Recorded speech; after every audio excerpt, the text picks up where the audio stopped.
Well, greetings, imagination connoisseurs. Once again, again, and again, it is I, your Viceroy of Verisimilitude, your Master of Fun and Wonder, your Duke of Dope Discourse, your Chancellor of Cheerfulness, your Archduke of Banterbury, your Master of Fun and Wonder, and I don't even know where I'm at. Did I already say existential Mr. Rogers? Robert Meyer Burnett here with another episode of Robservations, a show about something. This is Robservations, episode number 382, and I am Robcasting at you from the Robservatory. At you imagination connoisseurs, you shut-ins now. And this is the time when imagination counts the most. And let me just tell you, I've been having just a fine old time, whether I'm opening action figures, reading comic books, making special features for the Hills Run Red Blu-ray coming out from Scream Factory, well, theoretically, June 16th. And between Dave Parker and I, we're creating like 4 hours of new special features, new commentaries. I'm telling you, you don't even have to go to film school if you don't want to. You just have to watch the Hills Run Red Blu-ray, and you'll have enough material to know everything about producing a low-budget independent movie for both Joel Silver as your executive producer and a major studio like Warner Brothers. So tune in, pre-order that sucker. Go to Amazon, pre-order it. It's going to be great, if I do say so myself. Obviously, Dave Parker directed it, I produced it, and we are both making special features. And it's pretty great to be working with Dave once again. I think Dave and I, we first worked together at Full Moon. He taught me everything I knew working on the Spirit of the Night trailer back in 1993. But then we both worked together on The Usual Suspects. So there you go.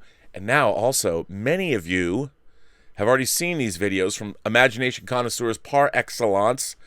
And we have Ray in Chicago, and we've got Calvin Bowles up in Oregon with his son Braxton. And we're going to hear from both of them. And I know you've seen this before, perhaps if you've watched the other two times I've played it. But we're going to try it again. And we're going to make sure that it works. Because I really appreciate, first of all, when people send me videos, I'm going to be playing more of them. I've been a little bit remiss. I've been slack. Kind of like in Mad Max Beyond Thunderdome when the kids say that they ain't been slack. They know how to do the tell. Well, once again, here comes some imagination connoisseurs. Some from the great state of Oregon, beginning with the great state of Illinois. And let's hear from them again.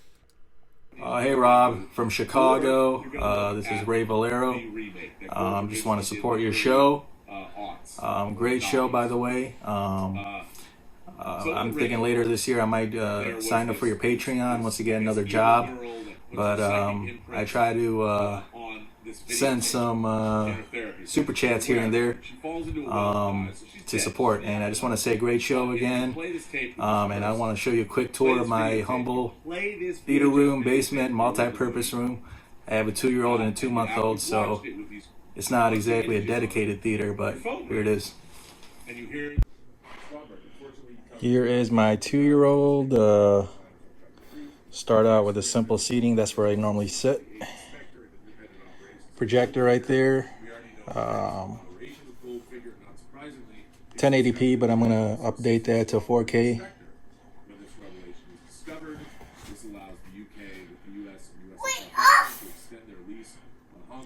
5.1 system. I got a Sony Blu-ray player, Denon receiver, Bose bookshelves, JBL center system, and some cheap rear speakers. It's a budget system, but you know, this is where I watch. 100-inch screen. There's my 2-year-old's toys right there. I don't exactly have a mansion, so this is the best I can do.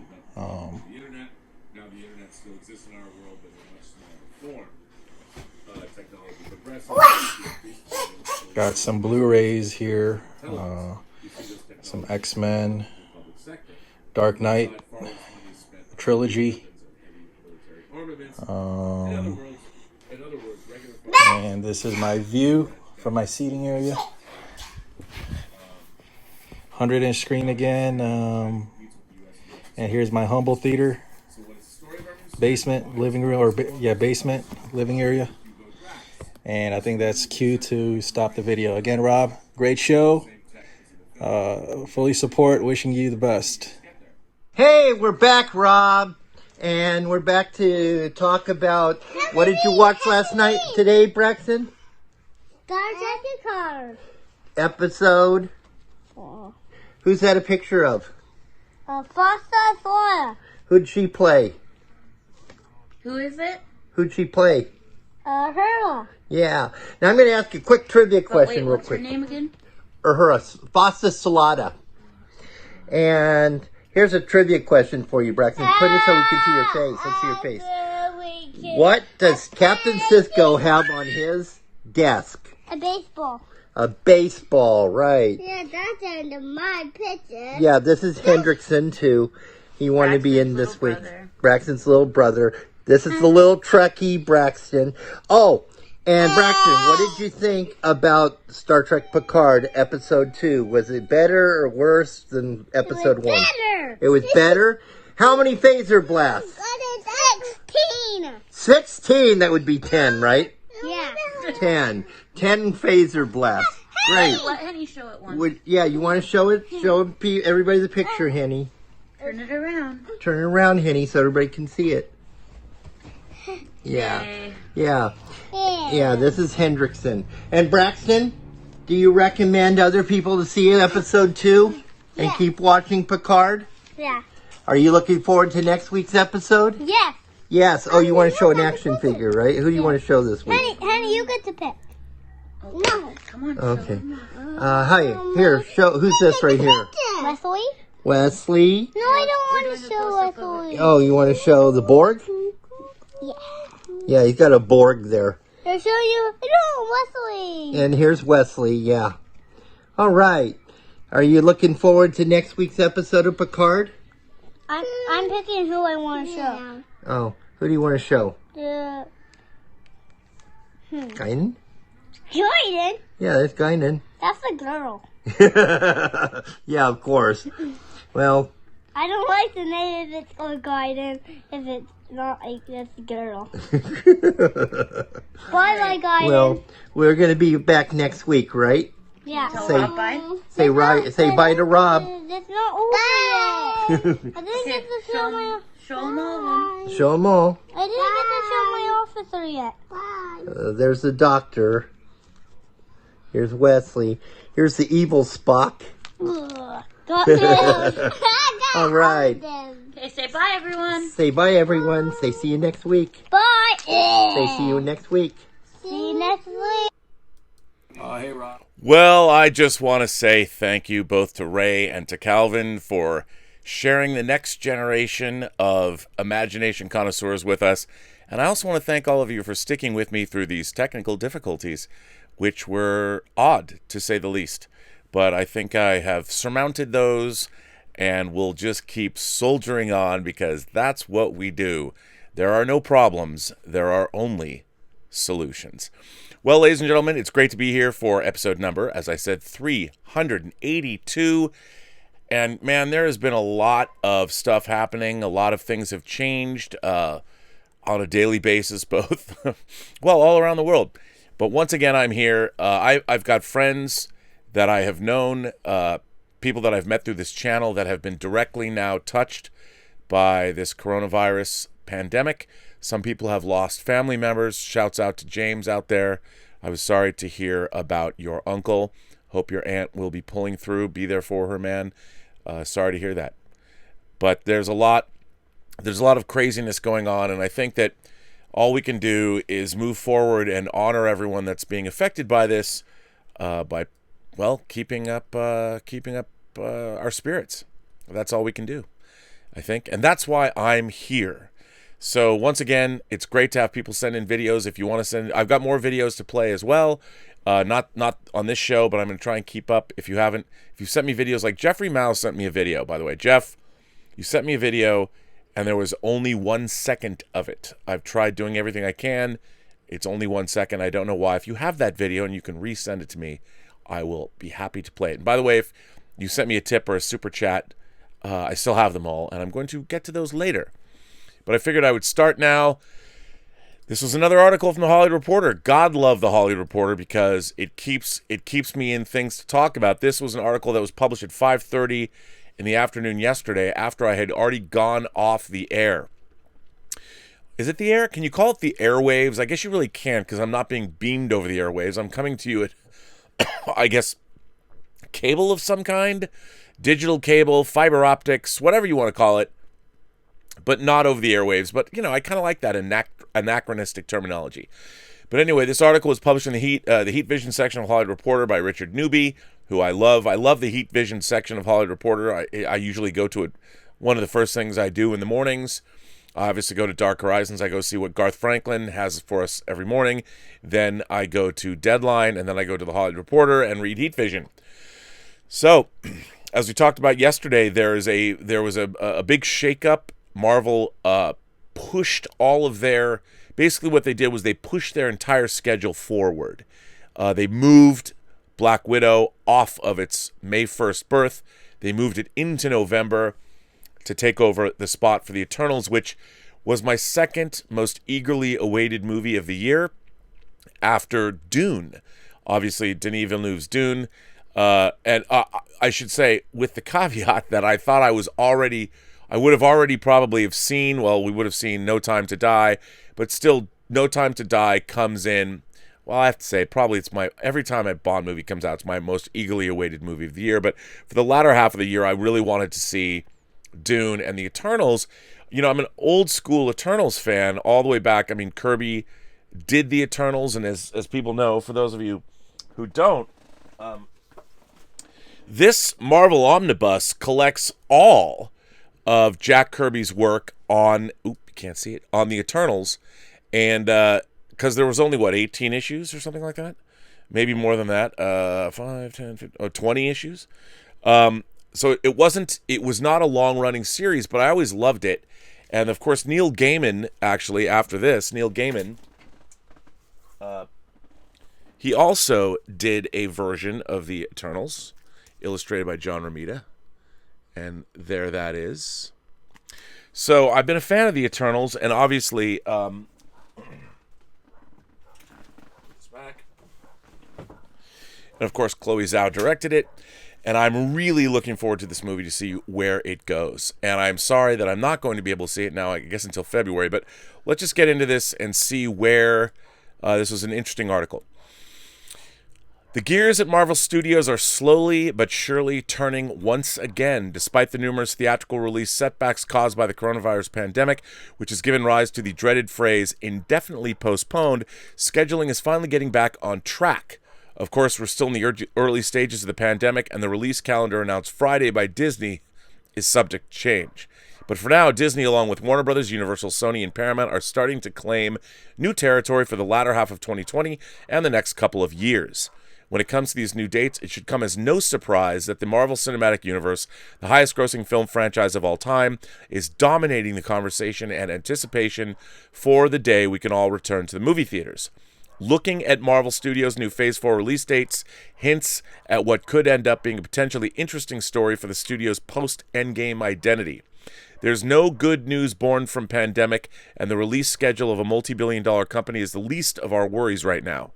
At least if it's not concerning the wages staff and crew members live off of. Yet it's impossible to ignore the fact that movies bring people together through the best and worst of times, and that Marvel Studios has proven to be an audience favorite when it comes to event movie-going experiences. People love superheroes, and after this experience, they may love them more than ever. The Marvel Studios schedule, along with the upended release dates from other studios, promise an eventual return to normalcy. Black Widow will be the first Phase 4 MCU film out of the gate, with its release date moving from May 1st to November 6th, taking the spot of the Eternals and pushing the entire slate back. The time between the release of the previous MCU film Spider-Man Far From Home and Black Widow will be the longest amount of time audiences have gone without an MCU entry since the gap between The Incredible Hulk in 2008 and Iron Man 2 in 2010. While hype for Kate Shortland's film was already high and marketing was in full swing, it's likely that the new November release date will only increase anticipation. Avengers Endgame in 2019 and Far From Home ruled the box office last year, a culmination of an 11-year saga, and wrapped up many of the threads from the previous 21 films. Black Widow, as both the start of a new phase and a prequel, isn't a new beginning, but it does seem like a nice jumping-on point without a lot of extra baggage. This factor may provide an extra incentive for audiences who may not be big MCU fans to head to the theater just to see something splashy and entertaining. I expect that by November, audiences will feel comfortable at theaters again, which could make Black Widow the event film of 2020. Although we'll only get one MCU film in 2020, we'll get 3, maybe 4, depending on the scheduling of Sony's third Spider-Man film in 2021. First up will be Chloe Zhao's The Eternals on February 12th. Marketing for The Eternals has yet to start. If ever I've wanted to see a trailer, I cannot wait to see this Eternals trailer. The cast is amazing. I am so excited. I mean, I love what the thought. I'm always talking about authorship, but the thought of what they're doing, the fact that we're going to get an Eternals film, we're going to get a Shang-Chi film, the fact that Marvel is really changing it up. The Infinity Saga is truly its own thing, and then we're moving into, I don't know where, but I'm really excited to go see it. The same way I was always excited as a kid growing up and as an adult reading comics. You know, you'd have a big event would happen. You'd have all the crossover titles, you know, like My Beloved Crisis back there, 15 volumes. I mean, it's amazing. And when it's over, you kind of start it again and you built up to something else. And I feel it's amazing that that what they did with comic books, Kevin Feige did not just take a page about making movies, but the whole comic book experience that I had growing up when I was in high school and college. I think when I was in high school and college and just out of college, a young adult, basically from the time I was 13, 14 to the time I was about 30 was my peak comic book years. I know some people are like, gee, Rob, what did you do in your 20s? Did you not date? No, I had plenty of fun, let me tell you. But comic books were kind of this, I used them as a constant. You know, you're working your way up the entertainment business, and comic books were always kind of this, no matter what happened in your life, every week you could go to the comic book store. I'd go see Bill and Sharon Leibowitz at Golden Apple. You know, they would be there for me, and I would see everybody who worked there. I met Michael Jackson at Golden Apple once, and Golden Apple would be this oasis in the stormy sea.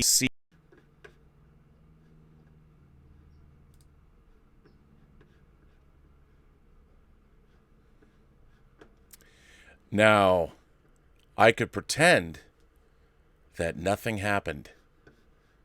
I could. But I'm going to assume that you can see me, that I'm back. We shall see. Who knows? Who knows? Okay, I'm just going to assume, ladies and gentlemen, that I'm back. And I was going to continue my reverie about what Golden Apple meant to be, but I'm just going to keep going and reading this article. Although we'll only get one MCU film in 2020, we'll get 3, maybe 4, depending on the scheduling of Sony's third Spider-Man film in 2021. First up will be Chloe Zhao's The Eternals. Actually, I already read that. Let me give myself a pause so I have an edit point.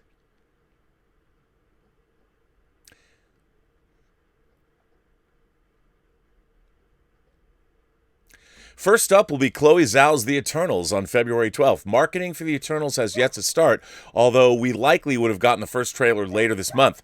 The expansive sci-fi epic based on Jack Kirby's Immortals could be the key to the MCU going forward, especially if the franchise heads further into the cosmic. While Marvel Comics is usually diligent about launching series related to characters in upcoming films or bringing back characters featured in the films in ongoing books, there's been no word on a new Eternals title. Given that most of the world is unfamiliar with the characters, though this didn't stop Guardians of the Galaxy from becoming a pop culture touchstone, the new release date for the Eternals could give Marvel Comics more time to reintroduce these characters, which is good, to comic readers and make their somewhat complicated mythology more accessible. Destin Daniel Cretton's Shang-Chi and the Legend of the Ten Rings, which shut down production early in its filming due to a pandemic, has now moved to May 7th, 2021. Although not part of the original plan, it's pretty awesome that summer movie season 2021 will open up with Marvel's first film focused on an Asian American superhero. While Black Panther 2018 made records in February, in part because of its Black History Month ties, Shang-Chi stands an even better chance at dominating May and becoming a global hit on its new release date. The last MCU movie to hit in 2021 is Doctor Strange in the Multiverse of Madness, which was previously set to kick off the summer but will now cast a spell over November 5th. The sequel, which lost director Scott Derrickson earlier this year, has Sam Raimi attached to direct. The previous production schedule for Doctor Strange sequel, which is undergoing a script rewrite and was set to shoot in May, seemed too hasty, and the new date gives the cast and crew time to deliver something special. 2022 has Taika Waititi's Thor Love and Thunder coming on February 18th and the newly announced Captain Marvel 2 on July 8th. While neither of these date changes are major, they both give Marvel Studios more time to work on the films and find new directors or a new director for the Captain Marvel sequel. There's no word on how the MCU Disney Plus series will be affected, but it's assumed their dates will also be shifted given how closely tied they will be to the films. Marvel Studios has become very efficient at their film rollouts, but if Phase 4 is really going to deliver something different, the films that are increasingly driven by filmmakers, then these pushbacks could result in better films. While these release date changes aren't huge game changers and don't do much to alleviate the pain and anxiety most around the world are feeling right now, they do give us something to look forward to, and that's something we could all use right now. Well, so ladies and gentlemen, obviously, they don't address, I think the elephant in the room are the streaming series. What is going to happen if you're an MCU fan? What is going to happen to the streaming shows? I would imagine they're all going to get pushed. I would imagine that maybe Falcon and Winter Soldier had something to do with Black Widow. They're going to keep these things very, very tied together. Maybe not as tied together as the films. Some films were obviously more tied to other films in the Infinity Saga, but I think these shows, the real thing that I am kind of sad as a fan is that Disney Plus was really relying on new programming. I mean, Disney Plus launched, and a lot of with production, as with a lot of streaming series or streaming services, they're going to not have. There's going to be now a gap of new programming for them, and Disney Plus in particular. Really, after the success of The Mandalorian that they've had, they really needed these MCU shows to drive viewership and to satisfy the craving that people have for new programming. And, you know, these are definitely Tiffany shows. They're sparing no expense with these shows. They're bringing back all of the actors from the movies themselves. There's no recasting going on. And I'm only hoping that let's hope that these shows succeed. And that, you know, the excitement is there. I think it will be. I mean, I'm a fan of this kind of stuff, and you know, whether you love the Marvel Cinematic Universe or not, I really like the fact that we're getting very handsomely made films that certainly honor the legacy of Marvel Comics and the legacy of Jack Kirby and the legacy of Stan Lee and everybody that worked on Steve Ditko. You know, the list goes on, and it's great to see. You know, these really are family entertainments, and I think that's important. You know, I as we saw, I don't know if anyone saw the murder-suicide video I posted about Star Trek Picard that somebody else made. I didn't make it. I think the fact that these movies are films that really, yeah, there is violence, and yeah, there's a lot of heady concepts to deal with when you have a being eliminating half of the creatures in the universe. That's heady stuff to deal with, but it's still something that can spark discussions in families, you know, and I think that's important. And I'm a huge fan of the MCU, so it's really going to be interesting how they move forward. How are they going to move forward with this? I mean, it's going to be interesting to see.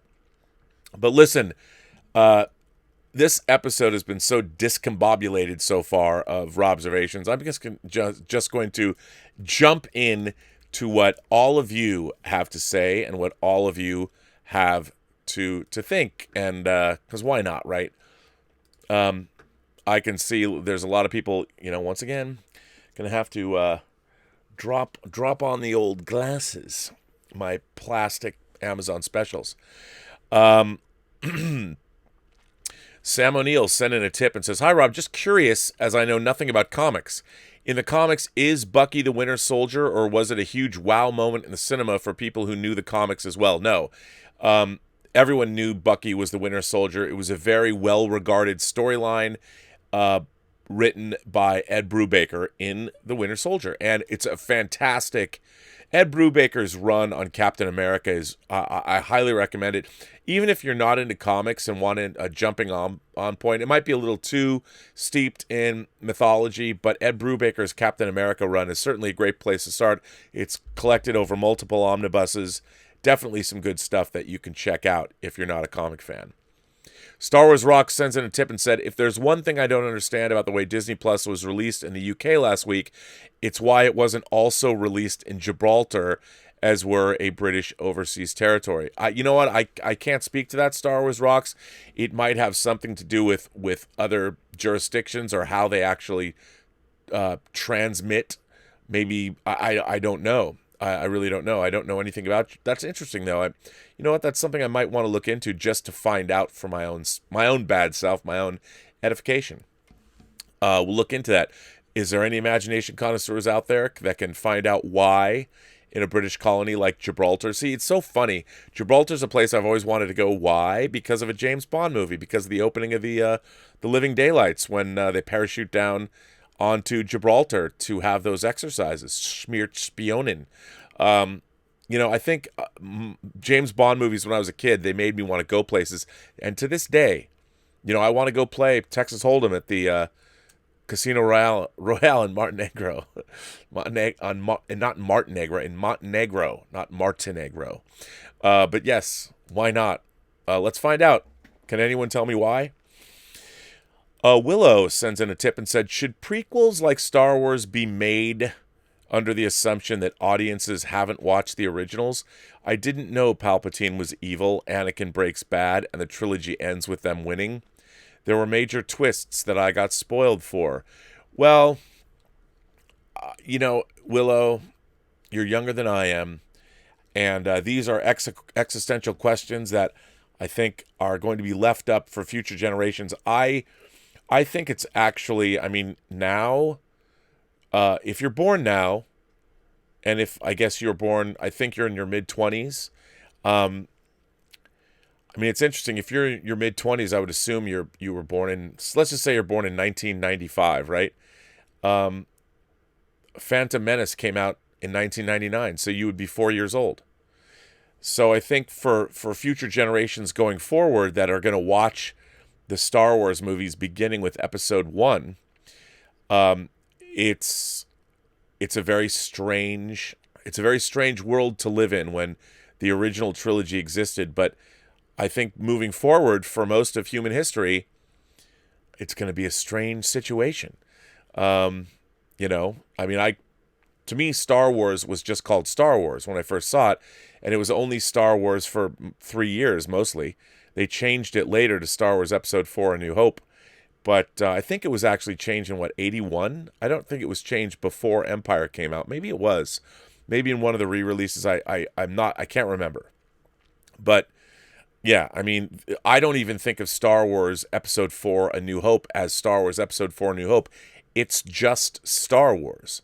One day as I move around, I'll put behind me, I'll put my Japanese Laserdisc, my beautiful letterboxed Japanese Laserdisc of Star Wars, which is just Star Wars. Gorgeous lasers, by the way. It's just a cool thing to have, which I loved. And Mukbang Reviews sent in a super chat and said, "I just wanted to recommend Tales from the Loop, Amazon, and to hear your reaction." Well, Mukbang, this is a new show that is based on, I believe Tales from the Loop is actually based on the work of a Swedish painter, and they brought his paintings to life in a sci-fi context. I can't wait to see it. Mark C said, "No more videos, your computer," and YouTube said no. No, it wasn't the videos. I was having problems just getting on to YouTube today. It happened to John Campia a couple of times last week. And I think once the videos where I apologize that I didn't, I brought the entire stream down in terms of video resolution to make sure I should be able to broadcast at 1080p. That's what I'm set up to do. But sometimes I can't do that. It won't let me on. So I broadcast at 720 and I forgot to expand the 720 video to fill the screen. But it was not, no more videos. It's like Rorschach. No. But I don't think it was my computer, or it was just YouTube was just being, it's been a little sketchy, to be honest, getting on this week, which is understandable. Everybody's jumping on YouTube. A Journey's End sent in a super chat and said, I just got my shipment of comics all the way to New York from Jacob Fudge. You're kidding me. I just got my shipment of comics all the way to New York from Jacob Fudge and Comic Relief Comics. Very excited to dive into these. Highly recommended messaging him if you want your comic fix. Well, ladies and gentlemen, for those of you who don't know, Jacob Fudge is the proprietor of Comic Relief Comics. And I don't know if Paul from Long Beach is here, but Paul from Long Beach has the information.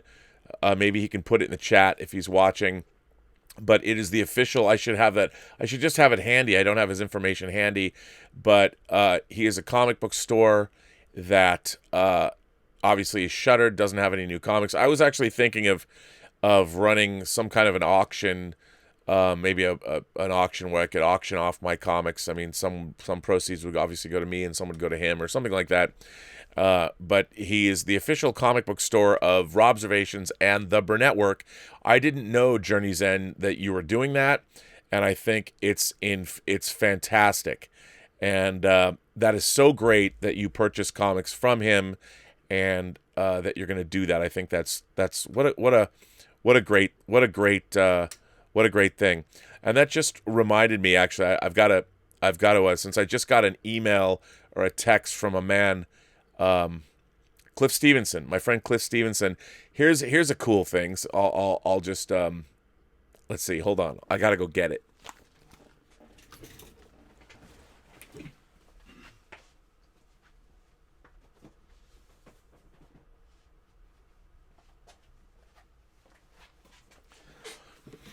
So, my main man, Cliff Stevenson, or as some of us affectionately know him as, Geek Santa.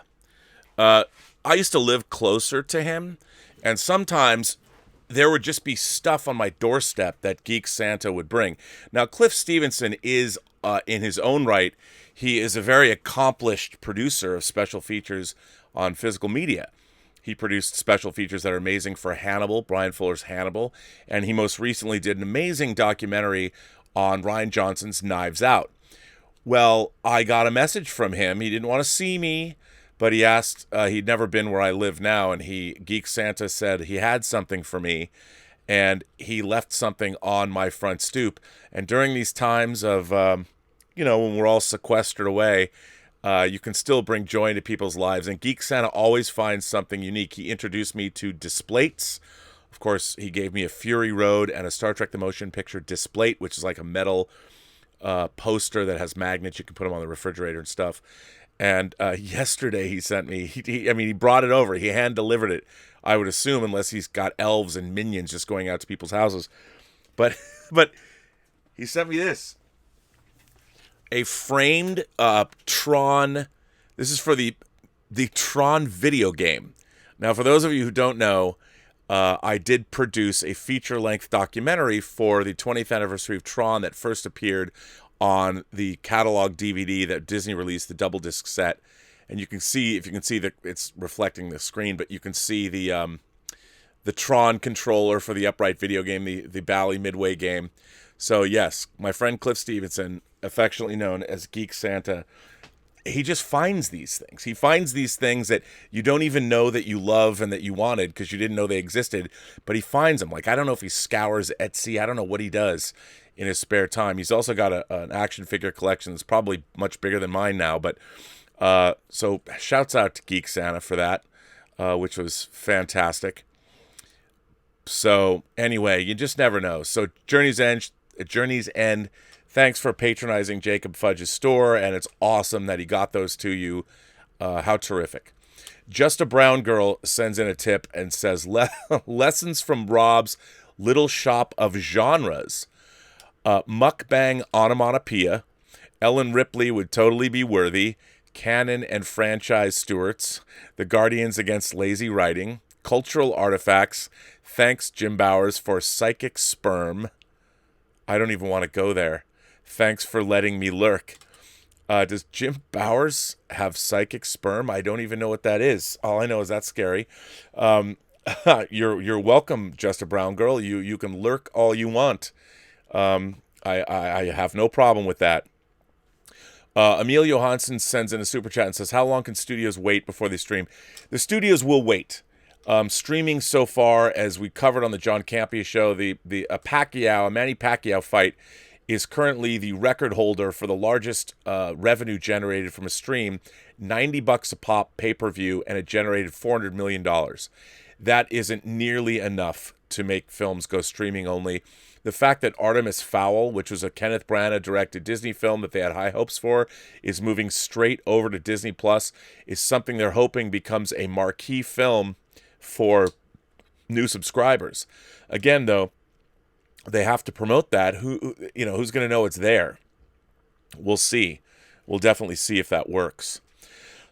The Throg Continuity Guardian sends in a tip and says, isn't this technically show 383 and now 384, or were we blipped?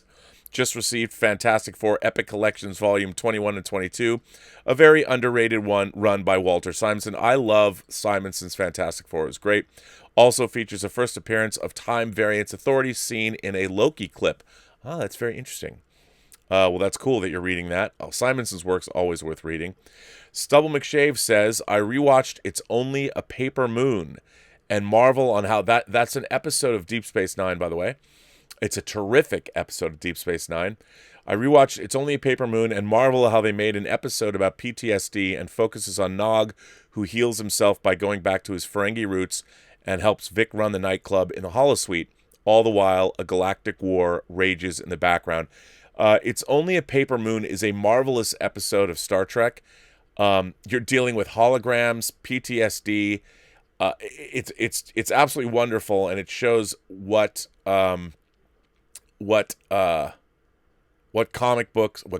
Star Trek can be, and it's a fantastic episode. Anthony Gonzalez sends in a tip and says, have you ever read Jim Starlin's Dreadstar? Vanth Dreadstar, Syzygy Darklock, the Lord High Papal? Hang on, son. Hold on. Where is it? Would it be here? Look at this, man. I have every episode of every episode of Dreadstar, but I also have this kick-ass Dynamic Forces hardcover of the definitive Dreadstar by Jim Starlin. I'm a huge... by the way, that's... where is Syzygy? But yeah, that's Vanth Dreadstar right there on the cover. I'm a huge Dreadstar fan. I have every issue, even after Starlin left. It's peak Starlin. Jim Starlin obviously created Thanos. He was in Infinity War, or in Endgame. Huge Dreadstar fan. So yes, and it's funny because Dreadstar would probably be one of those full runs of comics that I would get rid of because I don't need it, although I need to get more of these hardcovers. I'm a huge Dreadstar fan. So yes, I've read it. Love it. Dancing Dog sends in a tip and says, Robert, your take on Doppelganger, a.k.a. Journey to the Far Side of the Sun. Also, Andromeda is a guilty pleasure of mine, not as cool as UFO, but relaxing television. Also, thoughts on your series, The Star Lost. Well, Dancing Dog, that's a lot. Well, first of all, Doppelganger, a.k.a. it's probably called Journey to the Far Side of the Sun because Americans are like, what's Doppelganger?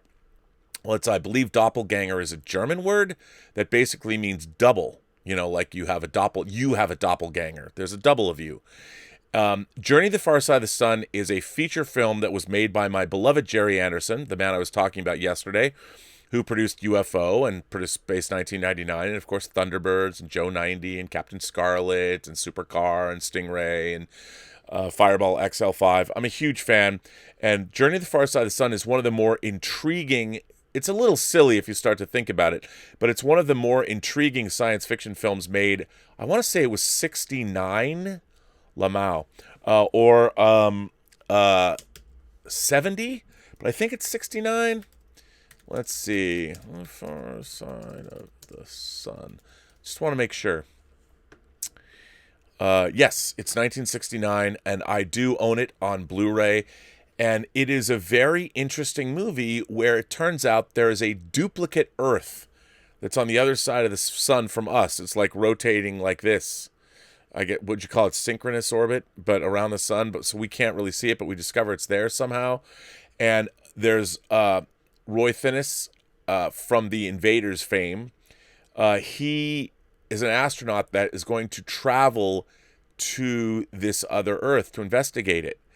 And it's a really fascinating movie. And of course, it's got the great visual effects. If you like those great miniature effects, those Derek Meddings effects, it's got this cool lifting body that's very reminiscent of the one from that the Steve Austin crashes in. I really love Journey to the Far Side of the Sun.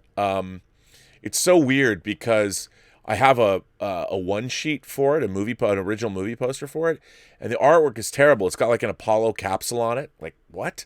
It would have been so cool if they just stuck with the title for America, Doppelganger, but again, you'd have to explain what that is.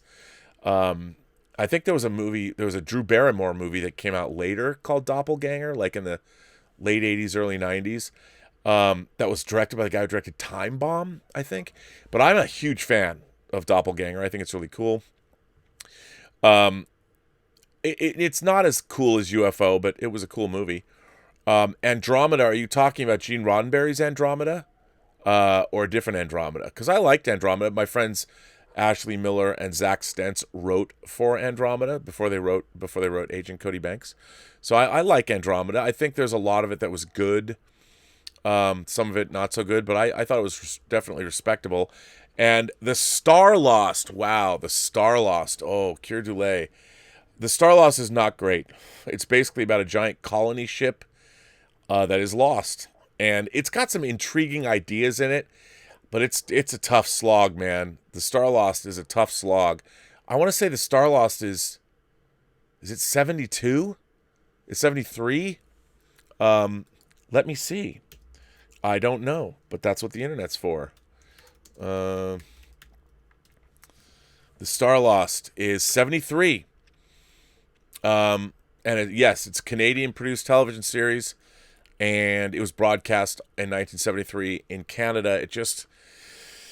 It's rough, and Harlan Ellison created it as Cordwainer Bird. That was his nom de plume, and I guess he didn't want people to know because it didn't turn out very well. And of course, 2001's Keir Dullea is in it. It only ran one season and 16 episodes, and Douglas Trumbull was a producer on it, but it's not good, not great. Braden Nation sends in a super chat and says, "What are your thoughts on the Hunger Games series?" I want to say that I first read Hunger Games because Stephen King recommended it in Entertainment Weekly.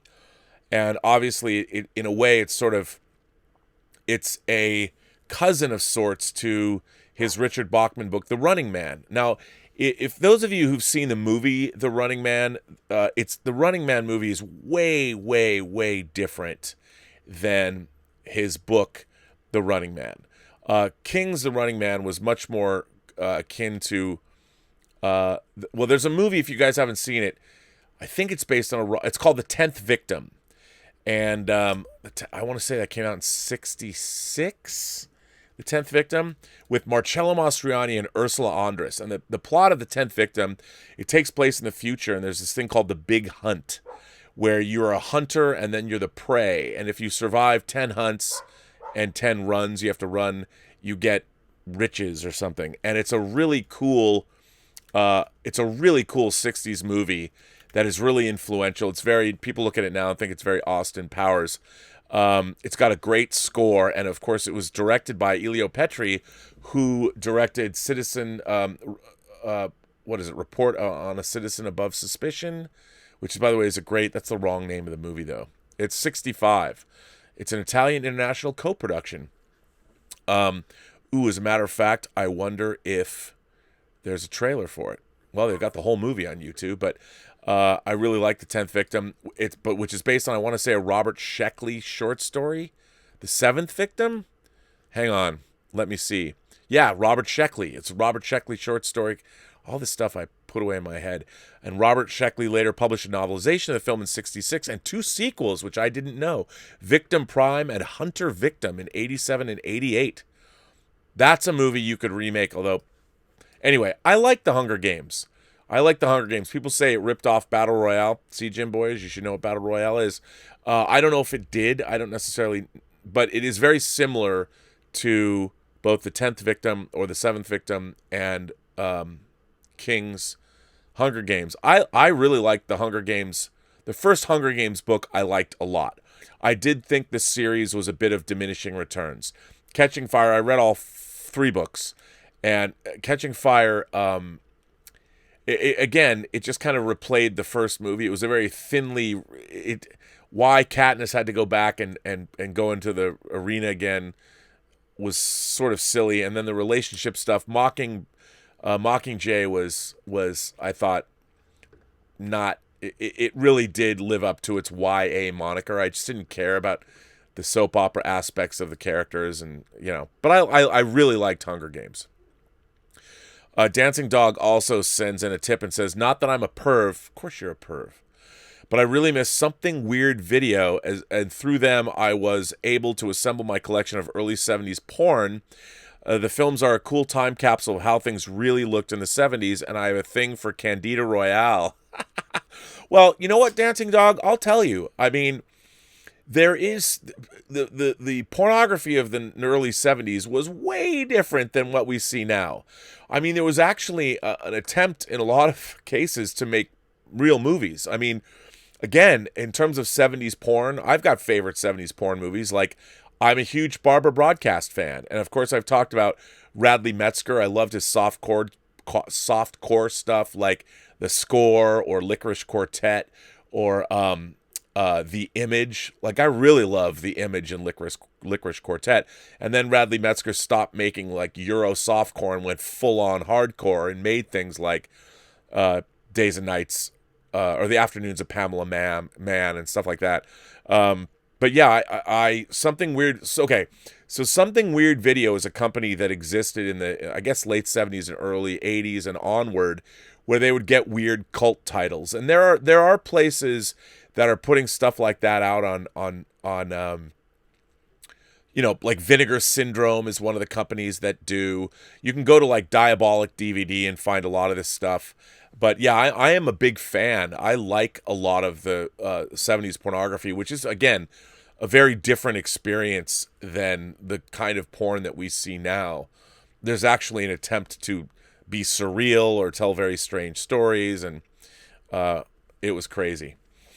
But yeah, I sort of missed that. So I don't think, look, every human being's a perv. It's just we're just coming to grips with it. More so here than in other places in the world. I have no problem with that. And, so yeah, but Something Weird Video had lots of really interesting stuff, and there's so much, not just pornography, but there's so many strange and odd movies. Like, I'm a huge fan of a movie called Femina Ridens, The Laughing Woman. And I'm always publishing a song from that. Ooh, let's find it. One of my favorite things on YouTube, although the clip is actually, it's actually edited, and which is too bad. But this is a film. Let's see if I can find it. So I'm just going to shake Stelvio. Let's see if I can find the video, if it'll pop up. Because it never does pop up. You always have to look for it. And whenever they put this on YouTube, people take it down. But it's one of my favorite. Ooh, here it is. I found it. This is one of my favorite things from... You're going to love this. Because Stelvio Cipriani is one of my favorite composers, film composers. And this clip will tell you everything you need to know about this movie. Although it is edited, so it's let's see here. Let me put it in there. This is one of my favorite things on YouTube, and I love this movie so very much. If you have not seen Femina Ridens, you should check it out because it's just everything that I like about late 60s Euro softcore movies. So never feel bad. There you go. I think I've told you all too much about myself. Mukbang Reviews sends in a super chat and says, just supporting. Oh, thanks, man. P.S. Whining about movies was great last night. Great movie. Yeah, I think Elizabeth and I, Elizabeth's really coming out of her shell doing these shows. It's a lot of fun to do them with her now. And I don't know what our next movie is going to be, but Cabaret was certainly one to watch. Why is Jim Boyers always asking? Jim, we all need to shame Detective Jim, into reading subtitles. But, maybe if we have to get him movies that aren't subtitled, I guess we can do that too. The next thing I want to do, I got letters, man. I got letters, and I want to jump into some letters. For all you people. Trying to get through them, but man, there is a lot, and I thank you for those.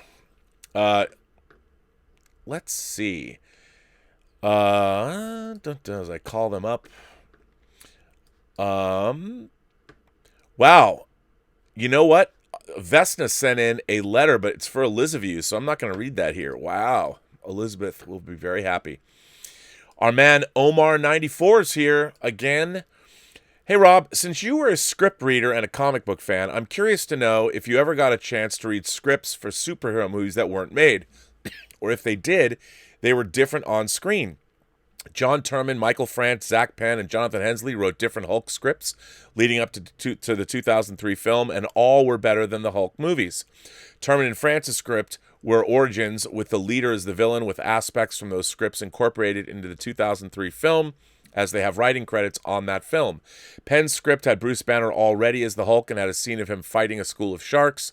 Penn reworked 2 scenes from the script, Bruce not being able to have sex and Bruce transforming while falling out of a helicopter, into the 2008 film.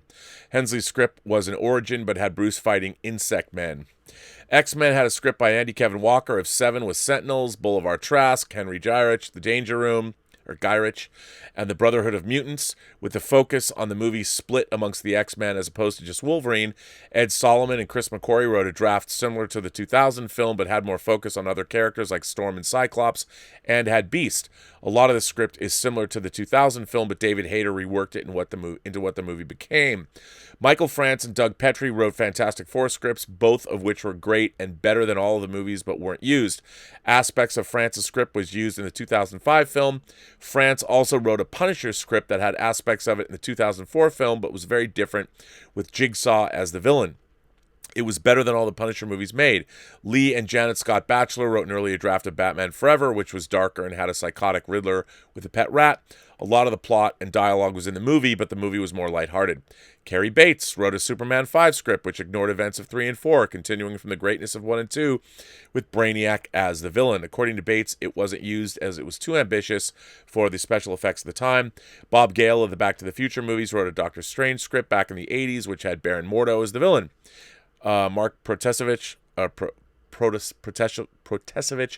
he's a great screenwriter, by the way. He wrote a great script, a He-Man adaptation called Grayskull. Wrote a Thor script, which was set in the Viking era and which was more epic than the 2011 movie. Aspects of the script were in the first film and has a story credit. It wasn't made because it would apparently cost $300 million to make. Protesevich wrote a Batman script called Unchained with Scarecrow as the villain and Harley Quinn as Joker's daughter. It apparently would have cost $150 million to make. There's plenty of other examples, but those are the ones I read about. You mentioned you read Sam Hamm's original Batman Returns script and Watchmen scripts, which gave me the idea to write this letter. Thanks, and live long and prosper. I read lots of scripts for superhero movies that didn't get made, and a lot of the time, look, when I was, my script writing or script reading career went from basically from late 1990 to 1996. So that's when I was reading scripts on and off for a living. And I read them for Silver Pictures for a while. I was a script reader at CAA and at William Morris for a while at both places. and I read scripts for a director named Robin Armstrong as his development executive, and I worked for Pierre David's Image organization, the company that made the Scanners movies and Videodrome. And I read a lot of stuff. And the problem with a lot of these movies at the time was the conventional wisdom was that these movies would always end up being too expensive and audiences wouldn't go to them. It was just a different time. And while you had Batman, Tim Burton's Batman movies, and you had Superman, these were considered anomalous. And a lot of these things were, the people reading them, the studio executives, they didn't see how these could get made. They were too outlandish. I'll give you an example. When I was at Silver Pictures, we're talking back in 1990, way before the Wachowski brothers, they were trying to make a speed racer movie. They tried, and this was on the heels of Days of Thunder. And all of the speed racer scripts that I read back in the day were these serious racing movies that totally missed out on the manga and the animated, the anime origins of Speed Racer. And they were trying to be serious and grounded. And none of them worked, because it's not that they were necessarily bad scripts, but they just couldn't capture what Speed Racer was. Everybody tried to move away from what Speed Racer actually was. Now, I adore the Wachowskis' adaptation of Speed Racer. A lot of people don't, and I understand why. It's visually very extreme. But I think they really captured what that show was. And if you love Speed Racer growing up, the problem is, how do you make a Speed Racer movie that's for general audiences? A lot of people just thought it was totally overload and couldn't handle what it was. But I grew up loving Speed Racer, and I really liked it. But it was interesting watching it evolve. And I have to tell you, I don't think any of the superhero scripts, and I read so many of them. I remember there was a guy named Alex Zam. And I want to say Alex Zam directed like Inspector Gadget 2, which I actually worked on special features for. He wrote a draft of Green Lantern back in the day. And I remember reading that, and it was just tonally something nobody could wrap their head around. So the real problem with a lot of comic book movies was they either strayed too far away from the source material, so they were trying to make it something it wasn't. And like you said with X-Men, the X-Men film really showed the way. I don't think if X-Men 1, Brian's X-Men 1 wasn't successful, I don't know if we would be where we are today. Because X-Men proved, even as I've said, Lauren Shuler Donner herself didn't even go to the premiere, the giant Ellis Island premiere of X-Men, because she was convinced that people wanted it more family friendly, let's say. She thought Brian had made this dour movie that was not going to succeed, and it opened to $56 million its opening weekend. And back in 2000, that was a lot of money 20 years ago. Remember, X-Men opened 20 years ago. And it really changed the face of comic book movies. So I've read a lot. I mean, I've told the story on this show about what happened to me when I read the first draft of Judge Dredd when I was at William Morris. I mean, quickly in a nutshell. So when I worked at William Morris in the mid-90s, they had just signed John Woo as a client. And I asked if I could read, and at the time, I want to say that Chris Godsick was John Woo's agent. That when John Woo first came over, I was so excited that John Woo was a William Morris client, because I was a huge John Woo fan. You know, Better Tomorrow and The Killer and Hard Boiled. And nobody knew who John Woo was at William Morris. So they said, okay, well, you know who he is. We'll just send you everything that's submitted for John Woo to read. You read it first. You would be the reader. And then if I said it was interesting, then it would be passed along. So Ed Pressman had sent over William Wisher's draft for Judge Dredd. And I read Judge Dredd, and I was a huge Judge Dredd fan. Now, I had read Judge Dredd not in 2000 AD, but when Eagle Comics was bringing the stories to America. And I loved Judge Dredd. I mean, I loved it. You know, the Cursed Earth, the Judge Child Quest, Judge Death. I loved Judge Dredd. I love the comics. I love the satiristic aspects of it all. I just love Judge Dredd. So William Wisher co-wrote T2 with James Cameron. And so when I was handed the script for Judge Dredd by William Wisher. I was so excited, and I loved the script. I thought it was great. Now, that script eventually became Stallone's Judge Dredd, but the tone was totally different. You know, Stallone had to make it for him. And anyway, so I read the script for Judge Dredd. Nobody knew who Judge Dredd was. And you're reading this, and I'm like, I knew Judge Dredd. I'm like, this is so cool. It didn't say, like, Judge Dredd, you know, and there was no explanation that it was even a comic book character. So when I read this script, I so wanted, this is why I was not a good reader.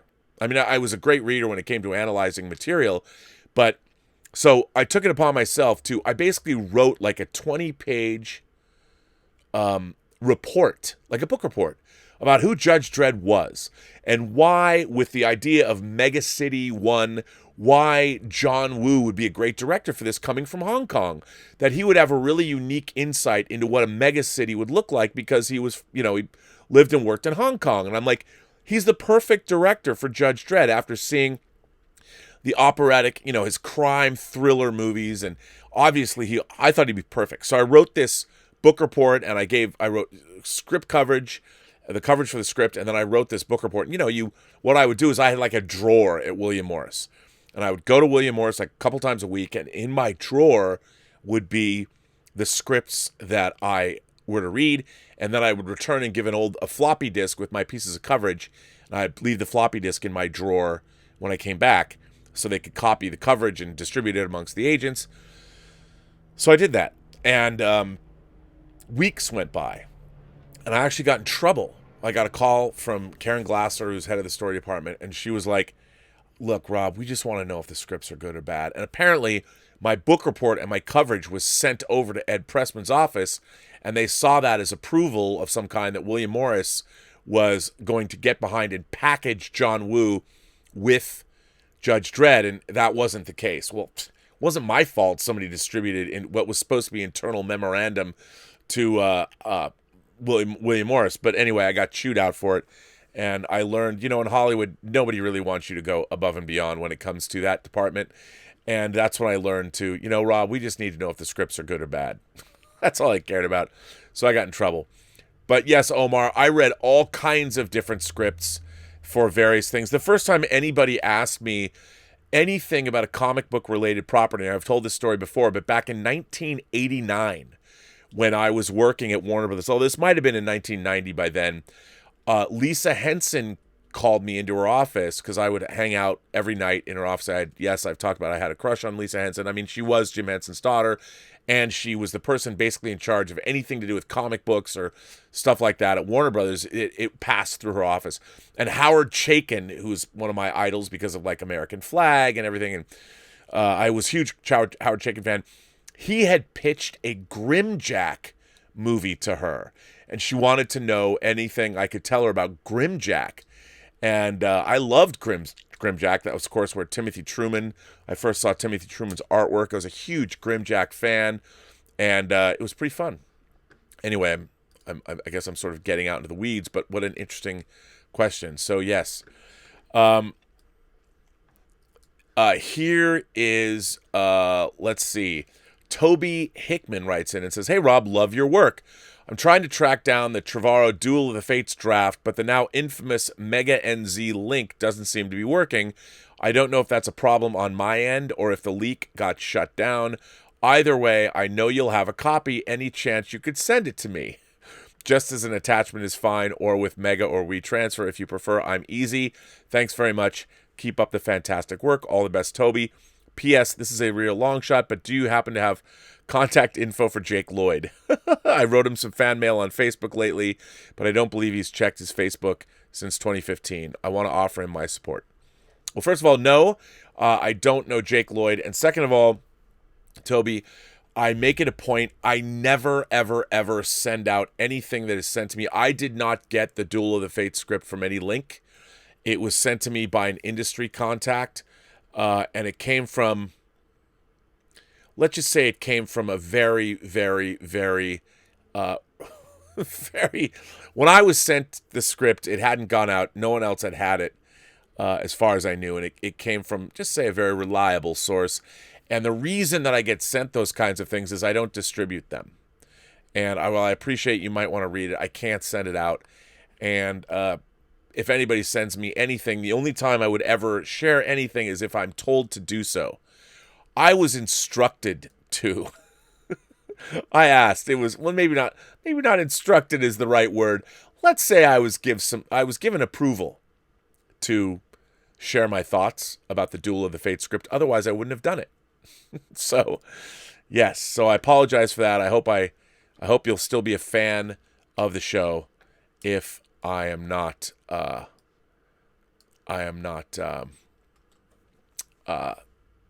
yeah. Anyway. This one comes from Mike Stivic. Rob, I've been curious why Kirsten Beyer hasn't had much of a presence in media stories about Picard, so I searched and found one from early March. You do such a good job reading between the lines, I'd be interested to hear your take on what she says. I remember hearing that she was one of the first people to suggest a Picard series, but I have a feeling that what we ended up seeing was nothing like what she originally envisioned. I love hearing you talk about Star Trek. It never gets old.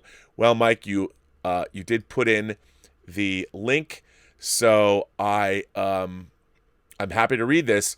And this comes from Creative Screenwriting. And I'm a huge fan of creative screenwriting, so I would read it. What would Picard do? Kirsten Beyer on co-creating Picard, and this is from March 11th, 2020. TV writer Kirsten Beyer is considered the knower of all things Trek. She seemingly burst onto our screens from writing Oblivion. Well, I wouldn't call her Star Trek novels writing Oblivion. She wrote some great Star Trek novels. She basically became the Voyager writer. After Voyager came home at the end of the series, Kirsten Beyer sort of took over and was writing a new post-series continuity for Voyager and the characters, and I thought it was really pretty good. To co-create Star Trek Picard, Kirsten has been busy writing novels in the Star Trek universe, including Voyager and Discovery. She shared her insights into transferring her book skills into TV writing with Creative Screenwriting magazine. We asked her about her attraction to the Star Trek world. Quote, "It's about smart people solving hard problems," said screenwriter Kirsten Beyer. "It's the characters I fell in love with, beginning with Kirk and Spock, and then the Voyager characters. They're all just so special to me, and I find them endlessly fascinating." Described as the oracle of Star Trek by a colleague, Akiva Goldsman, Beyer is the go-to encyclopedia for Star Trek content. As a staff writer, her credits include 15 episodes of Star Trek Discovery, 1 episode of Star Trek Short Takes, and now co-creation of the new series Star Trek Picard. Star Trek isn't just another science fiction series. It has a much deeper philosophy to Beyer. At the core of everything, I believe that humanity, with all of its flaws and foibles, has the ability to progress and transcend the things that currently divide us. Trek can show us some of the way to do that, said the screenwriter and author. She added, "I've said this before, but I would love nothing more than to live in a future that Star Trek provides. The value of the show, diversity and appreciation of diversity, along with the desire to understand the universe in which we all live, are the things that excite me and drive me. Story-wise, Star Trek Picard is the follow-up to Star Trek The Next Generation and Star Trek Nemesis." Sir Patrick Stewart returned to his role. According to Beyer, the story behind Picard came out organically. They knew they wanted to check in with Picard 2 decades after Nemesis, but to showcase areas that have never been seen before. We wanted to explore holes and the things that caused him pain. Writing this well-known and beloved character was relatively simple, as Patrick Stewart was there to help fill in some of the gaps, even attending many TV writers' rooms meetings. Some of the character elements that resonated the most with Patrick were small ideas in the writers' room. He helped them expand on those feelings. The loss of Data was the most influential part for Patrick. We all found that surprising and adorable at the same time. We had a deep desire to explore that, so that was a real revelation to us. Well, that's interesting that Patrick Stewart came up with the idea that losing Data was something that Patrick Stewart gravitated to. In the new series, Picard still has a major influence on the world, even though he's representing a different type of leader. Well, you could have fooled me in the finished show. I see Picard as the best of humanity. There are a lot of times when you can think, what would Picard do? And I don't think that changes just because he's no longer the leader of the ship. Kirsten Beyer described the revelation of losing a position as potentially blindsiding or shaking you to the core, but through looking through the Picard lens, it's all about how you pull yourself out of that journey that drove the new series. from novels to television. Meyer started her career writing Voyager novels, such as Fusion, Full Circle, The Eternal Side, and the upcoming To Lose the Earth. But writing for television is a much different process. I'm used to writing the character's internal thoughts, but you don't have that in your toolbox on television. So one of the things I try to conscientiously do to keep the story in my head and explore it through character in exciting ways, but keep it as tight as possible. Within that terrain, Meyer said the basic story ideas are somewhat easy, where the hard part is making sure that the stories are relevant and powerful. For me, a lot of TV writing is putting two people in a room with clearly defined obstacles and finding out what happens when they begin to talk to one another. She will ask herself in the room, how are they getting in the way of each other? How are they supporting each other? What do they personally want? What are their needs, and how do you help them get those needs? Then you want to make sure that they're not after the same thing. The real difficulty in creating these journeys is then bringing the stories back together so character journeys can crisscross one another. The North Star idea is something she uses in her novels and on television. In addition, as much as she loves writing novels, she knew a new version of Star Trek needed to be on television. The question was, where does Star Trek need to go next? We've been working in the universe for a decade, but we always want to think about it in our current moment. So we sat down and wrote a pitch for the series. Like many science fiction stories and time period pieces, the story on the screen also reflects the current zeitgeist. In Picard, various female characters help showcase Picard's blind spots and round out the series. You begin with a character like Laris, who Orla Brady played, who is one of the two survivors of the Romulus supernova and have chosen to spend their lives with Picard. There's an important plot exploration for that, but the real truth is that when someone like Laris sees her own culture with a bit of detachment, she can find a new form of value. Some online critics have seen these Romulans as servants, but Meyer disagrees with that assessment. She feels the female characters simply felt a connection with Picard and wanted to spend a portion of their lives together.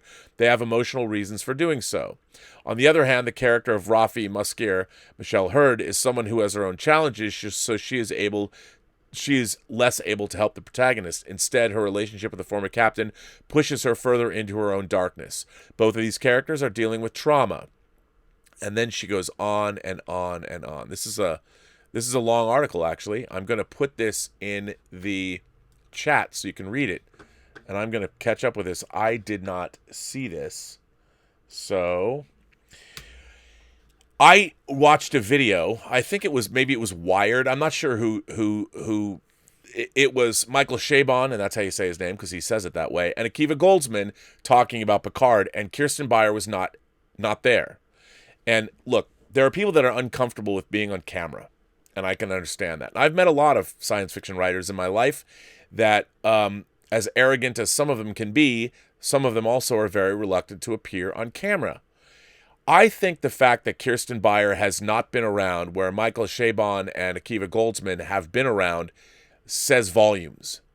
And I've heard from numerous people that Michael Chabon took over as showrunner because he was supposed to, let's call it, fix what had already been done.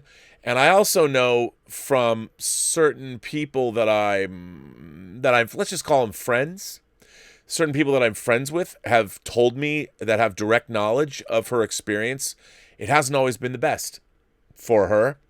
And, when you're a writer of Star Trek fiction and you find yourself writing for Star Trek television, you are marginalized by the people that have more television credits than you do. And I think in her case, even though she has a co-creation credit on Picard, which means if she's co-creating that show, however long Picard goes, she's going to be getting paid for it. So good on her. But she didn't get a whole lot of writing credit on the Picard series, unfortunately. And I would imagine that she has been incredibly marginalized, unfortunately. And again, what can you say when you have a Pulitzer, Hugo, and Nebula Award winner like Michael Chabon coming in to write, and you've got an Academy Award winner like Akiva Goldsman?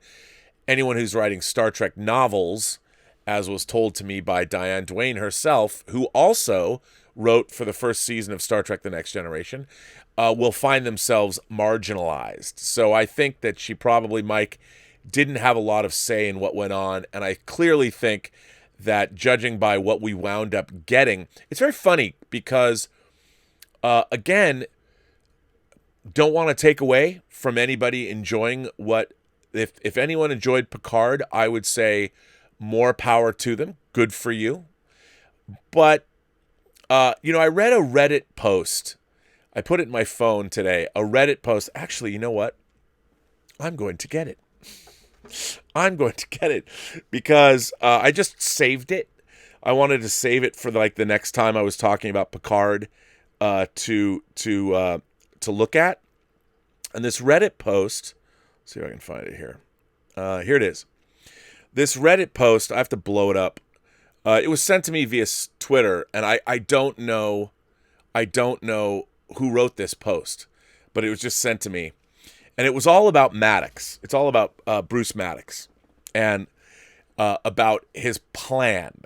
And then basically as I read this, I'm like, yep. So here are facts we know. Hang on. Before I get into this, I absolutely need to do this. But this to me, this was exactly what here, if you want to know some insight into how I approach storytelling and what are the questions that I'm asking myself, I am an astute viewer of storytelling. And as a film editor, I'm always worried about logic and how does everything work. And, when you watch Picard and you watch the first 3 episodes, as they've said, are kind of a movie unto themselves, I guess, which is why they show them at the premiere. They showed all 3 episodes. But the story of Bruce Maddox, who they're carrying forward from Measure of a Man, who I am sure Kirsten Beyer came up with that idea, and rightfully so. But that was a storyline. If anything is telling about the tumult in writing the Star Trek Picard series, the elimination of Bruce Maddox from the show tells you everything you really need to know. But here, I would love to read this again. Oops. And again, this was something that was sent to me from Reddit, and I don't know who put it on. I'm sure you can find it. But this is all about Bruce Maddox. I'm just going to read it because, hey, it's talking about Picard. Here are facts we know. It just says facts we know. Bruce Maddox allowed or sent Jada and Beautiful Flower out into the universe and had no idea where they went. Never heard from them again. At best, they are missing from Maddox's perspective. Jaina and Beautiful Flower were killed by members of the USS Ibn Majid in 2990, 9 years before the events of Picard, according to the backstory. Soji, Daj, Jaina, and Sutra all shared a near identical appearance other than skin tones and eye color. Jaina and Sutra were twins. Sutra was clearly identifiable as a Sung-type android to anyone with any knowledge of them. Therefore, so was Jaina. Soji and Daj were created and lived on Coppelius at some point. Soji, Daj, and their fake identities and everything they owned was approximately 3 years and 7 months old, suggesting they were vastly younger than Jaina and Sutra, who appear less advanced. Activated during 2396. Maddox then left the safety of Coppelius with the 2 most advanced androids known to exist for the express purposes of finding out what happened on Mars years ago. Maddox took Soji and Daj, 2 people with identical appearance, to Jaina and created fake identities for them on Earth. Maddox suspects the Tal Shiar and some element within the Federation are working together, which is why they chose those locations. Maddox is ignorant of the Zhat Vash, as far as we know. Maddox then wipes Soji and Daj's memories entirely, which we know as the Coppelius androids, know them from before despite having no memory of who or what they actually are. Maddox then creates and implants fake memories of their childhood, mother, sister, everything. Maddox, despite having a functional lab, an ally, and resources on the hidden and safe planet of Coppelius, also takes a dangerous loan from a space mobster. Maddox sets up another lab, another location, unknown. Maddox, despite being capable of removing memories so specific he can remove his own face in them, or removal block them altogether, he leaves a memory with enough astrological information to be able to find the planet all of his illegal synth research, his ally Sung, and several androids they had created together were hiding on. Maddox then inexcusably implants memories, making both sisters aware that they're twins, including making that the part of their backstory, ensuring if one is caught, the other is in mortal danger. Remember, he believes the Romulans and Federation are linked or are working together in some way. Maddox then implants additional memories and instincts in at least Dahj to contact Picard if and when something goes wrong. Maddox, however, makes no attempt to contact Picard himself. Maddox supplies both with necklaces with a reference to fractal neurotic cloning in an identifiable process which in theory can create androids but only create twins, which is identifiable at a glance to any person working in the field. Anyway, I thought that was so funny because you're as I was reading this, I'm thinking, wow, that pretty much, that's what I just didn't get it. I didn't understand the Bruce Maddox story and everything that they're setting up in the first half of the show really doesn't pay off because you get rid of Maddox. And once you get rid of Maddox, it all kind of goes to hell. But anyway, I think the Kirsten Beyer article pretty much does, in fact, say it all. And I'm sure she really didn't have much say in where the show went, unfortunately. Which is, in fact, a bummer. But what can you do? What can you do? Let's see. Another article from Naaman Solomon. He wrote in. Hi, Robert. First, sorry if I make mistakes in my English writing. Thank you for your observations about the Forbes article. As a Star Trek fan, this kind of article explains what Star Trek means, and Star Trek is very important to me. Similarly, we are almost the same age, and the first time I saw Star Trek with my mom, I was 7 years old. Since then, Star Trek is in my life because I identified my values in Gene Roddenberry's stories. Now, I'm a doctor here in the city of Curitiba,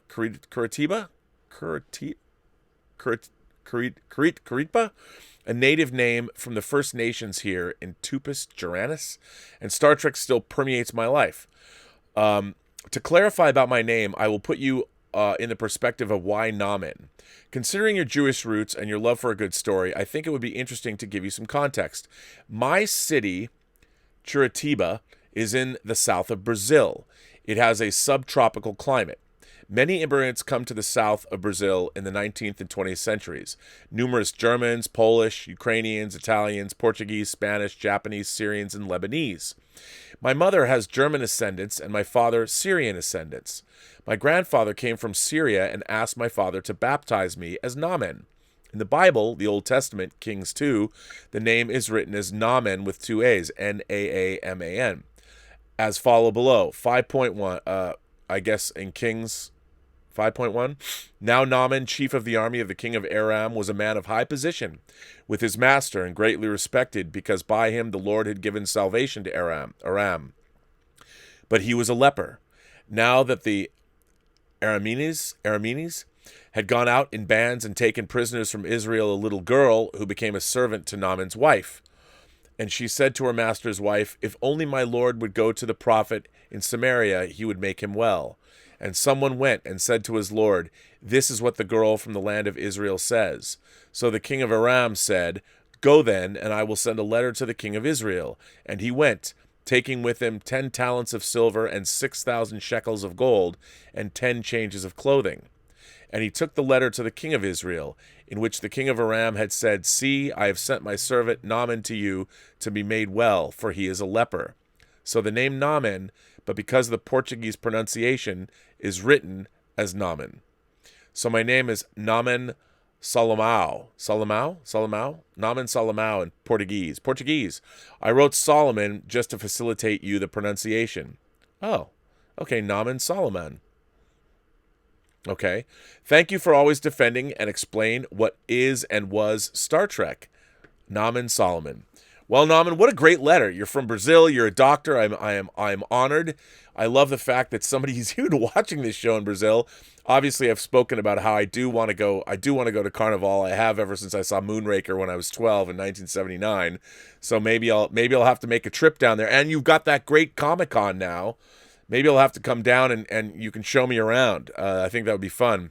I've never been to Brazil. I've always wanted to go to Brazil. So I want to thank you for writing that letter, and what a cool explanation of where your name comes from. And I am sorry that I am sorry that I am butchering your name. So what can I do? I do apologize for that. This letter comes from Dan Vakura. Dan's a longtime imagination connoisseur. Hey, Rob. On Robservations number 380, you discussed canon, and you have gone in depth along with others on how modern Star Trek does not adhere to it many times. I would agree. An example of a property that introduced concepts that fit where I bought in completely was an underrated and great show where frankly isn't brought up enough. That is Terminator, the Sarah Connor Chronicles. It is still the best sequel to Terminator 2 as far as I'm concerned. I would agree with that. Yes, sir, I would agree. There will be a few spoilers in my letter, so that is my warning in case people want to watch the show. A shining example is the character of Derek Reese, who was introduced and played very well by Brian Austin Green. Sarah acknowledged that Kyle never mentioned a brother and never talked about family. Derek's relationship with John was great, and their conversation on the bench eating ice cream to celebrate his birthday was emotionally impactful when John got to see his father as a child. The dynamic and explanations worked with that character. Even little things, like Sarah having John learn chess as a child to help prepare him as a leader, made sense, which was never mentioned in the films. The separate faction of Terminators led by a T-001, which was not part of Skynet, was new and interesting. The idea that John had become emotionally distant in the future while putting Terminators in positions of power where his leadership is being questioned makes sense. When John asked Derek if people were watching him to see if he would screw up, and Derek said it was to see if he is showing humanity, that was a gut punch. Some resistance fighters are not happy that telling Cameron who is a Terminator is the same as telling John in the future. Then John in the present, realizing that he has reprogrammed Terminators and uses them since they are expendable but human life is not. There was a lot of depth in the show while being well thought out, and I could go on and on. Zach Stentz, who was mentioned in another letter from that same episode of Robservations and wrote on the Sarah Connor Chronicles, discussed in January what was his idea the ending should be for the franchise.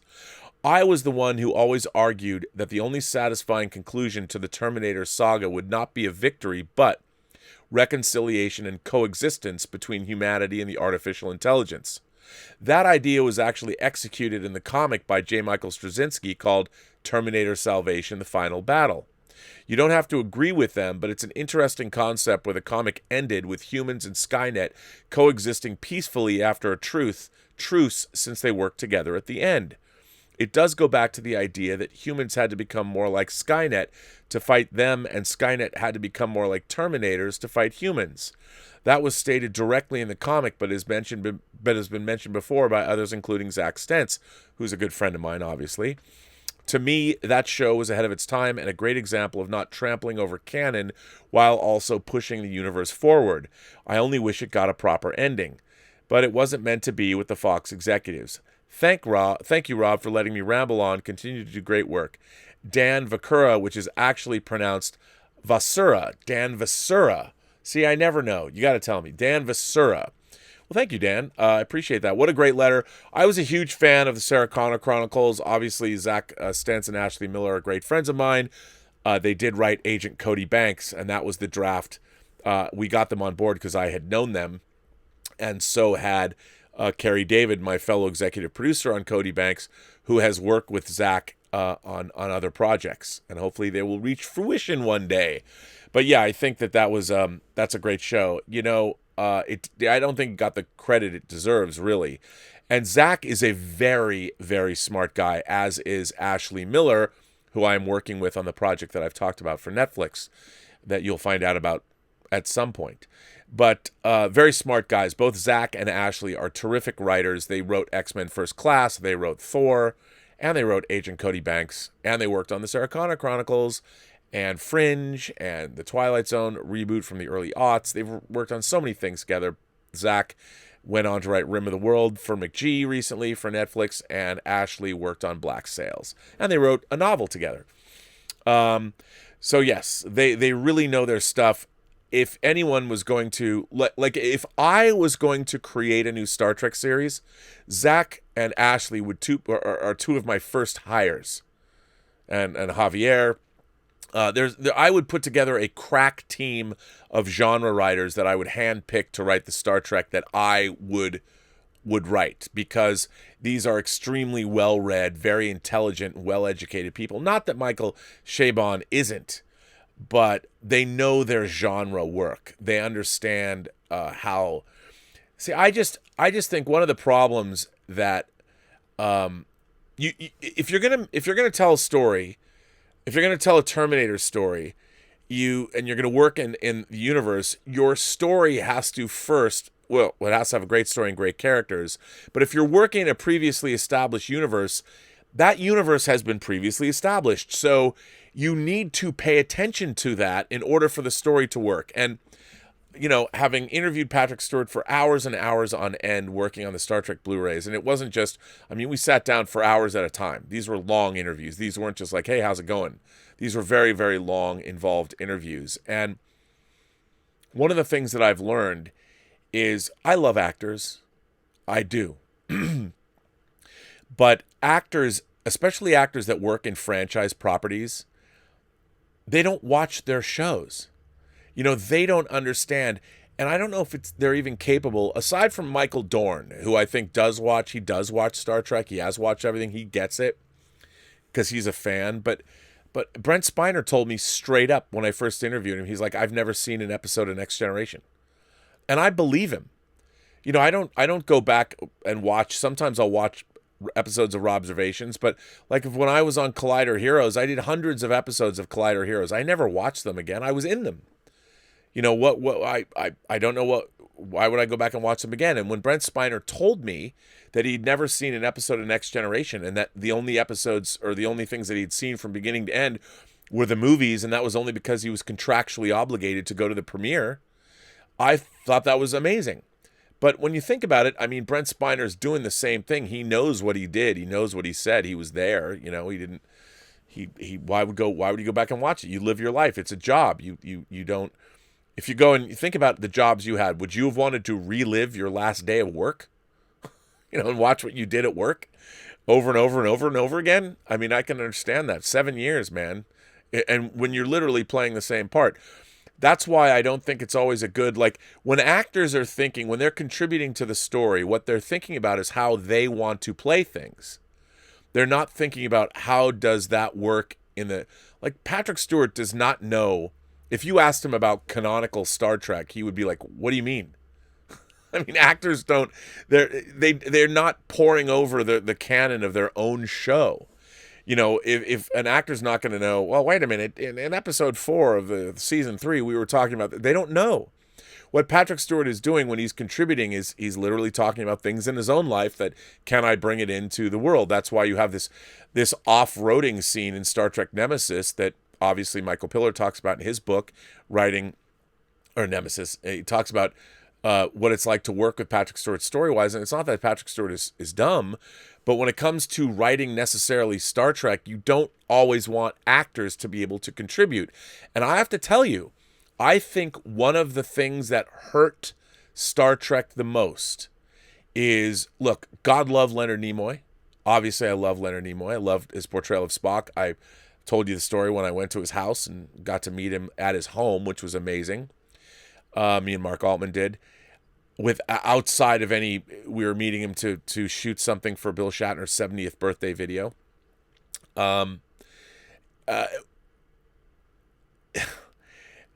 Actors are especially that play key roles in shows, it's not exactly the most beneficial thing to have them contribute story-wise to a franchise property, because by definition they don't know the franchise property that well. You'd think that they would, but they don't. They don't know it the way viewers or audience members know it.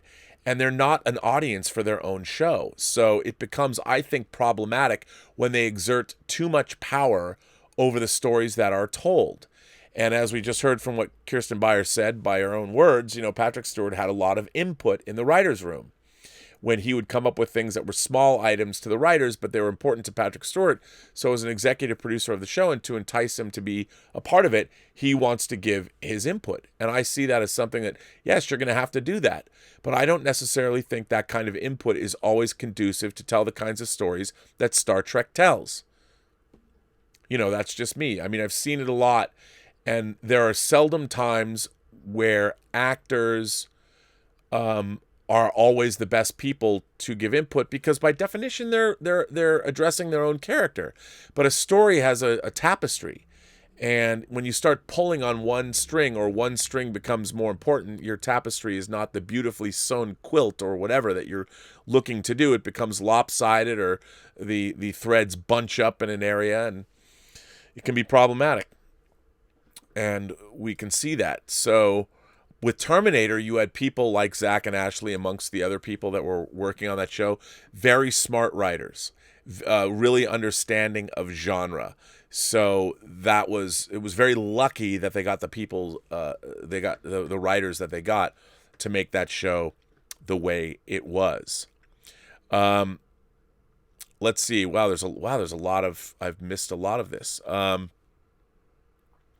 Journey's End sent in a super chat and said, I also wanted to thank you for the encouragement the other day regarding our Stay Indoors short film we're working on.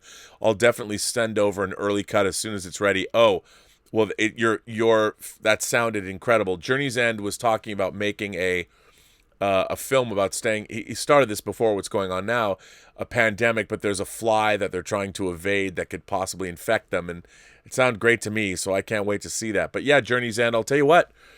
I don't know if you're going to send it to film festivals if it turns out that great, but if it's halfway decent, and if it's not very long, like you said it wasn't, I'll show it on this show if I can.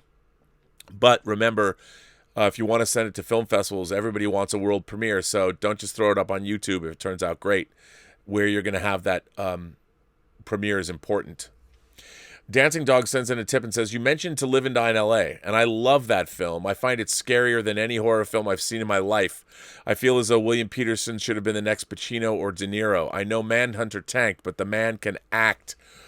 As people know, To Live and Die in L.A. is one of my favorite 80s movies. I love it. It was directed by William Friedkin. It was based on a book by Gerard Petovich, who was himself, I believe, a Secret Service agent. If you haven't seen To Live and Die in L.A., wow, I can't believe it's 35 years old. It came out in October of 1985, and I am a huge, huge, huge fan of that film. It is a really interesting struggle of one man. It's basically two men going against one another. William Peterson plays Secret Service agent Richard Chance, and Willem Dafoe plays Rick Masters, a counterfeiter that Richard Chance is going after his partner is killed by Willem Dafoe. And it's totally an LA story, but it's set in the LA, the flats of LA. None of it. It goes from the beach, but it's beachy like San Pedro and El Segundo, and also the industrial area that's sort of south of downtown LA.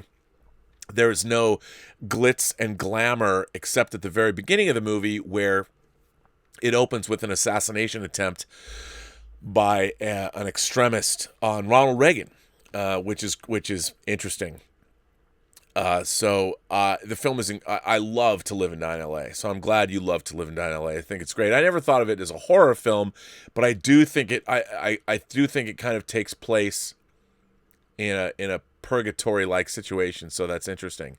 He goes on and says, along with being a fan of John Woo's, I love the films of Sweetheart, such an underrated film power in my opinion, and the amazing Hong Kong films of the 90s Golden Harvest Company, Eastern Condors, Police Story, and Project A, Jackie Chan movies. Hey, I'm a huge fan. I would love to see the Golden Harvest logo come up in front of a movie. Sweetheart is one of the master directors of Hong Kong cinema. Peking Opera Blues being a movie that, if you haven't seen, it's pretty spectacular. Sweetheart also produced a lot of John Woo's Chinese movies. So a lot of good stuff there. As You Wish, who leaves a lot of comments on my stories about Star Trek, sends in a super chat. I appreciate the support, As You Wish, even though you and I frequently disagree. It's nice to see you here. I don't know if you're in the live chat or not. Claudia sends in a tip and says, Bonjour, Rob. Our daily French word is choy, or chi, Choix. Isn't that choy? Choix? No, I don't know. Do you pronounce the X like Jean-Jacques Benex? Is it Chex? Which is choice. For example, my choice for Definitive X-Men is the Claremont Byrne Cockrum run. I hope that was the next MCU crossover event, would be the Dark Phoenix saga. Damn your eyes, Kinberg. Yeah, I mean, I think the Claremont Byrne Cockrum run was probably peak X-Men. I think that's where everybody fell in love with X-Men, and I probably think X-Men was the best. But there were runs like, I like some of Scott Lobdell's run when he was writing X-Men. There's been a lot of decent stuff. Claremont got a little too murky. I guess murky is the best word. Like, I would lose my place. I'd be reading a Claremont comic in like X-Men 240 or something, or even before that, where it just got murky. Very loquacious he was. Hapkido Locke sends in a tip and says, mention of the mangled Starlost and Harlan Ellison's pseudonym, of course, brought to mind Cornwader Smith and his incredible stories. I have to assume you've read Smith Lineberger's stories. I have read a few of those a very, very long time ago. And I like them, but I didn't read much of them. When I found out about them through Harlan Ellison, that's where I went. But man, it's been a long, long time. As a matter of fact, I don't even think I have. I had two, if you looked at my book collection, I had two great disasters befall me in my life when it came to my books. One, the first disaster was when my parents separated in 87, and my mom in 88 sold the house that I grew up in on Mercer Island, and I moved everything that was in my storage, or in my room, including a lot of books I'd grown up with, and certainly all the books I had from the science fiction book club since I was in the 4th grade. I moved those books into a storage area where my dad had moved into. He bought a condo, and where my books were got flooded. And I would say 90% or 80% of the books were mildewed because I didn't know they had been flooded. Some of them, of course, survived.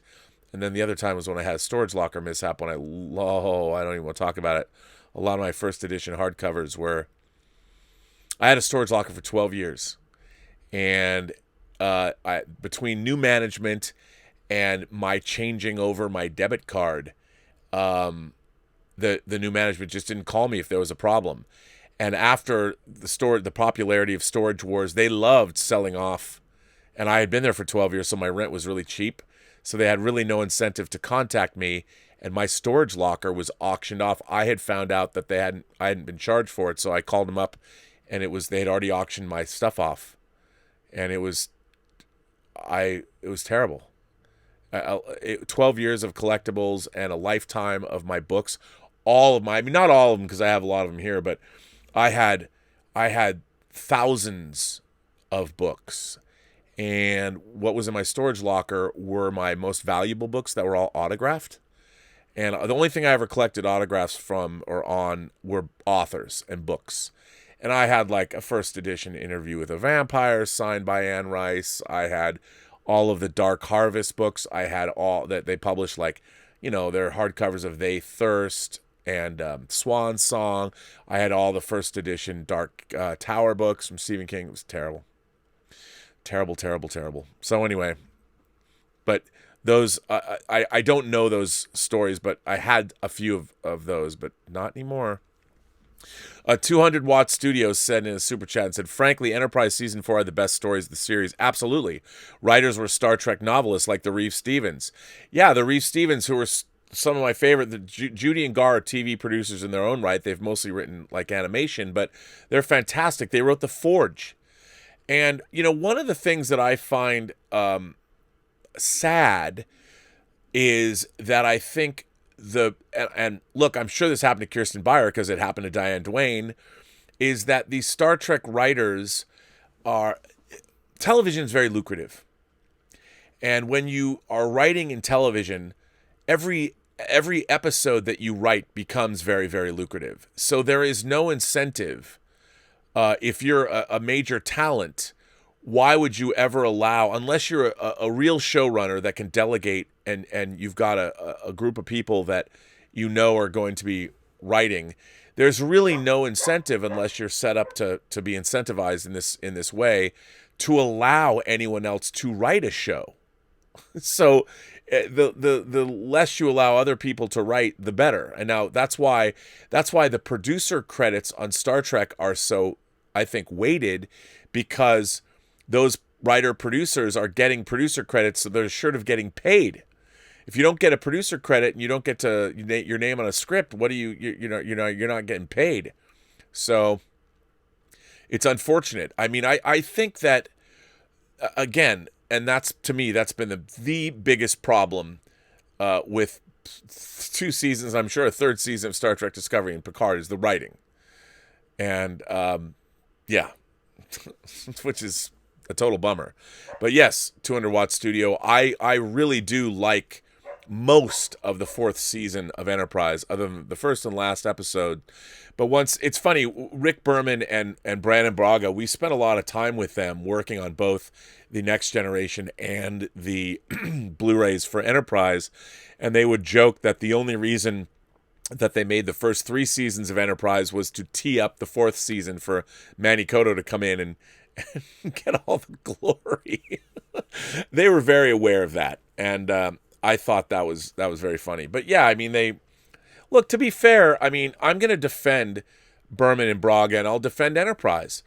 What they wanted to do with Enterprise was they wanted to make it like the right stuff in the future. And the first year of Enterprise was going to be all set on Earth, dealing with the human struggle against Vulcans and how they're going to find out how to work together. But really, it was going to be the right stuff. And that, to me, was the absolutely the right impulse. If they had made a season, I mean, The Right Stuff is itself 3 hours and 15 minutes long. It's one of my favorite movies of all time. The Right Stuff is in my top 10, along with movies like All That Jazz. I love The Right Stuff. There's a movie that goes from almost screwball comedy to very serious. I mean, the tone of that movie, the way it skirts the tone, I mean, it's amazing. I love The Right Stuff. It's 3 hours and 15 minutes. That was, if you made 45-minute shows, you know, that's almost half a season of Enterprise. Can you imagine? 2 Right Stuffs would have equaled the entire, well, no, that would have been a 10 season. They had a lot more seasons to go. But nowadays, a 10 episode, 2 Right Stuffs could equal 1 season of a show. And I think if they were allowed to do that, it might have been a much different show, a much different series. I mean, you look at something like For All Mankind on Apple. Imagine a Star Trek show. You'd have a combination of The Right Stuff and The West Wing. What could have been more Star Trek than that? You know, and it's unfortunate. It's a bummer. So yes, I would like to. I would like to have seen a show written by people that are great television or script writers that are also steeped in Star Trek lore, and I think the Reeve Stevens are. And Kirsten Beyer, obviously, she just doesn't have the clout that it would take to exercise. I mean, even Michael Chabon has Spider-Man 2 credit. You know, she would just never get her. She would never, the way it works, she would just never be able to curry favor or to get her, I think, ideas. If she started talking about what was canonical or not in the writer's room, they would have been like, come on, what? Because that was not something they were particularly interested in. So Claudia sends in a tip and says, in my humble opinion, the key for the Dark Phoenix saga is that the audience must care about Jean Grey, the Phoenix, and of course the X-Men. Without this, there's no tragedy. So I don't think this can be accomplished in 3 movies or 9 hours. What do you think? I don't either. You know, I think the idea of the Dark Phoenix saga is you make that as your second trilogy of films and you lead up to it, but it's been too tainted. They've tried it now twice. And, you know, to be honest, I'm gonna admit something. I don't think X-Men Dark Phoenix is entirely the horrible disaster people think it is. I think it's just kind of so middle of the road, unfortunately, especially after coming on the heels of Days of Future Past, First Class, and it's just too bad. And I'm kind of an Apocalypse apologist. I really love the first half of Apocalypse a great deal. But Dark Phoenix was definitely a disappointment. But that storyline, it's like, move away. Move away from that. Move away from that storyline. You need the time. You don't have the time to set it up properly. They keep trying to do it. Stubble McShave tips and says, Bibiani, meaning William Bibiani and Whitney Seibold have a podcast episodes called Star Wars Episode 0, where they review everything that inspired Star Wars. The first episode was about the Flash Gordon series from the 1930s and how it relates to Star Wars. In future episodes, they will cover Kurosawa and much more. Well, I like Whitney. Obviously, he's on my team, the Burning Droogs. And I think that is... I like them both very much. I think Bibiani's a great entertainment writer, and I think that's a really good idea. But it's funny. I think there's also literary precedents. I mean, are they going to do a show about Joseph Campbell's work too? I don't know. I'll be curious. I didn't know they were doing that. I'll listen to that. I know they review Star Trek episodes for their Patreon. Fergal Kelly sent in a super chat and says, "Rob, all I can say is Picard Shutterstock." Yeah. Yeah. Using Shutterstock for stock footage or things is not unheard of in movies, of course. But on a show like Picard, look, the similarities to Mass Effect are really, again, I mean, I've talked about Picard so much. I just find Picard to be a monumental failure of imagination. And unfortunately, I don't, I feel bad. I just feel bad about it. What can I say? Yeah. I wish Picard was better. I wish it was better. And maybe their next season will be. Who knows?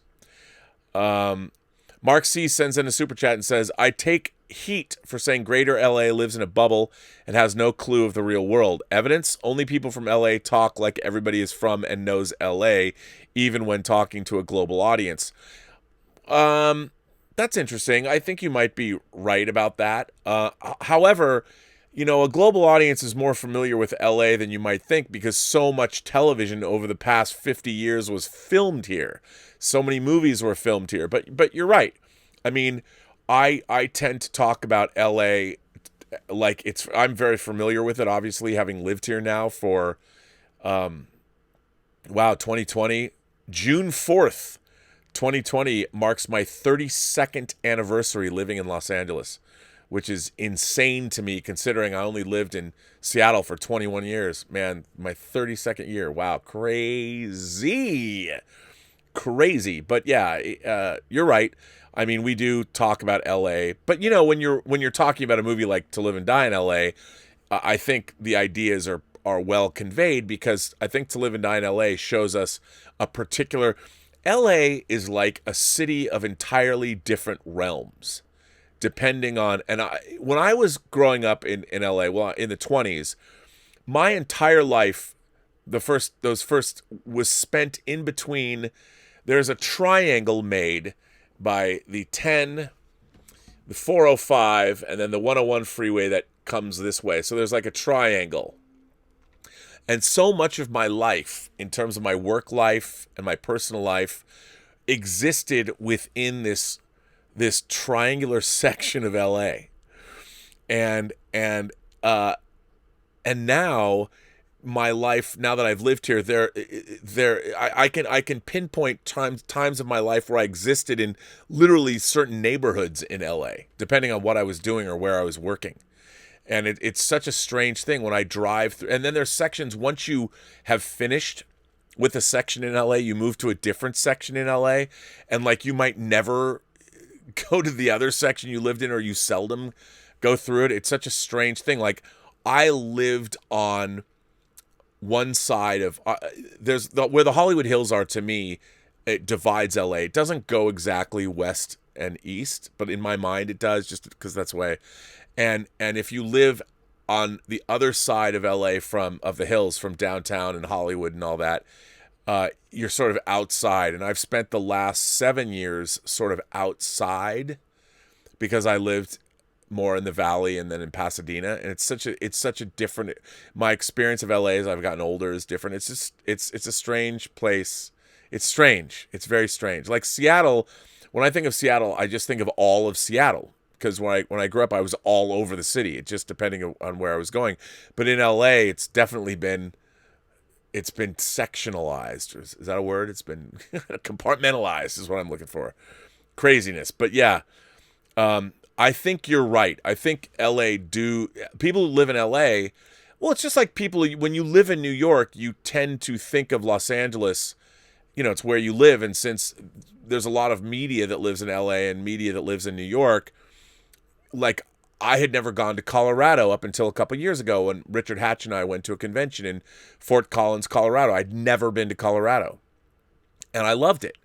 But I knew nothing about Colorado. I couldn't even tell. Like, I like to know where I'm going. In Los Angeles, I can tell you pretty much where anything is from San Diego all the way to Sacramento. If somebody said where, I could tell you pretty much where to go. So when I go somewhere else, I have no clue, where I'm at. I have no reference points, but everything is much smaller to me wherever I go. It doesn't mean I don't like it.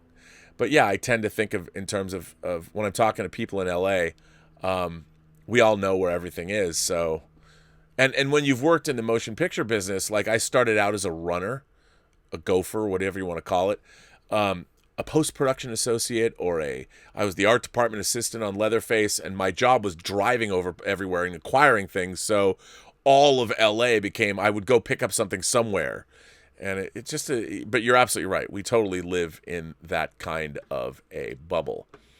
Now, I don't know if I should read this, but maybe I should read this. Oh no, here's another letter. This letter comes from Hamilton Cox. Hi, Rob. By way of introduction or reintroduction, I met you when I was the costumer on the Axanar Vulcan scene, having previously been the costumer on Prelude to Axanar. I remember. We had lunch several times, and I believe you came to the fittings for the Vulcan scene, which I did. I know you well. And by the way, those costumes are dope for the Vulcan scene. For those of you, the only thing that I've ever directed as far as Star Trek is concerned it's not canonical, it's not real Star Trek, but it was obviously the Axanar, the Vulcan scene. If you go to their channel, you can watch it. It's something we shot in an afternoon in a parking lot. That was our proof of concept for what I wanted to do, what I thought we were capable of doing. How could we make a feature film that could look like it was $100 million for $1.5 million? And the Vulcan scene was that.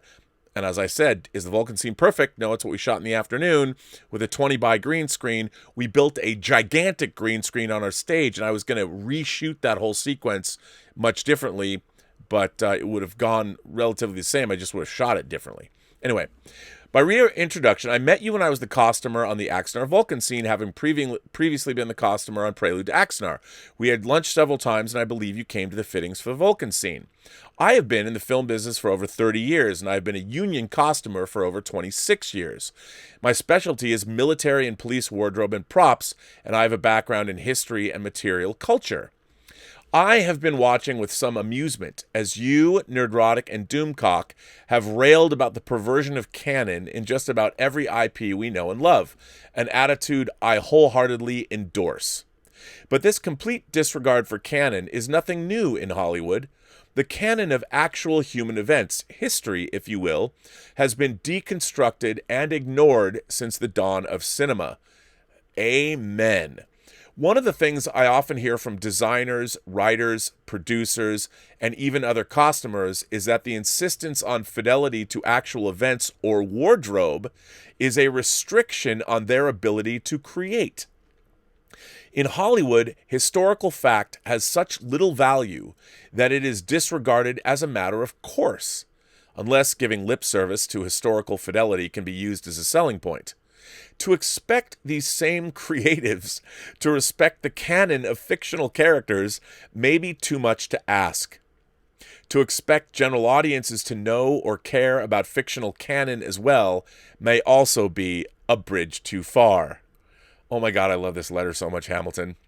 As an example, I bet one of your favorite historical films is Saving Private Ryan.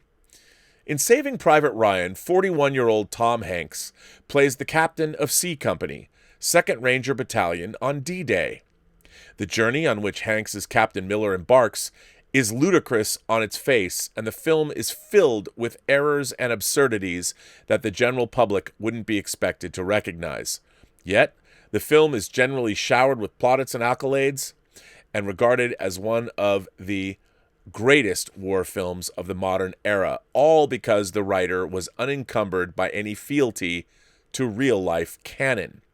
The real commander of C Company, 2nd Ranger Battalion on D-Day, was 24-year-old Captain Ralph E. Goranson. His real-life courage, bravery, and accomplishments on that day are astonishing and legendary.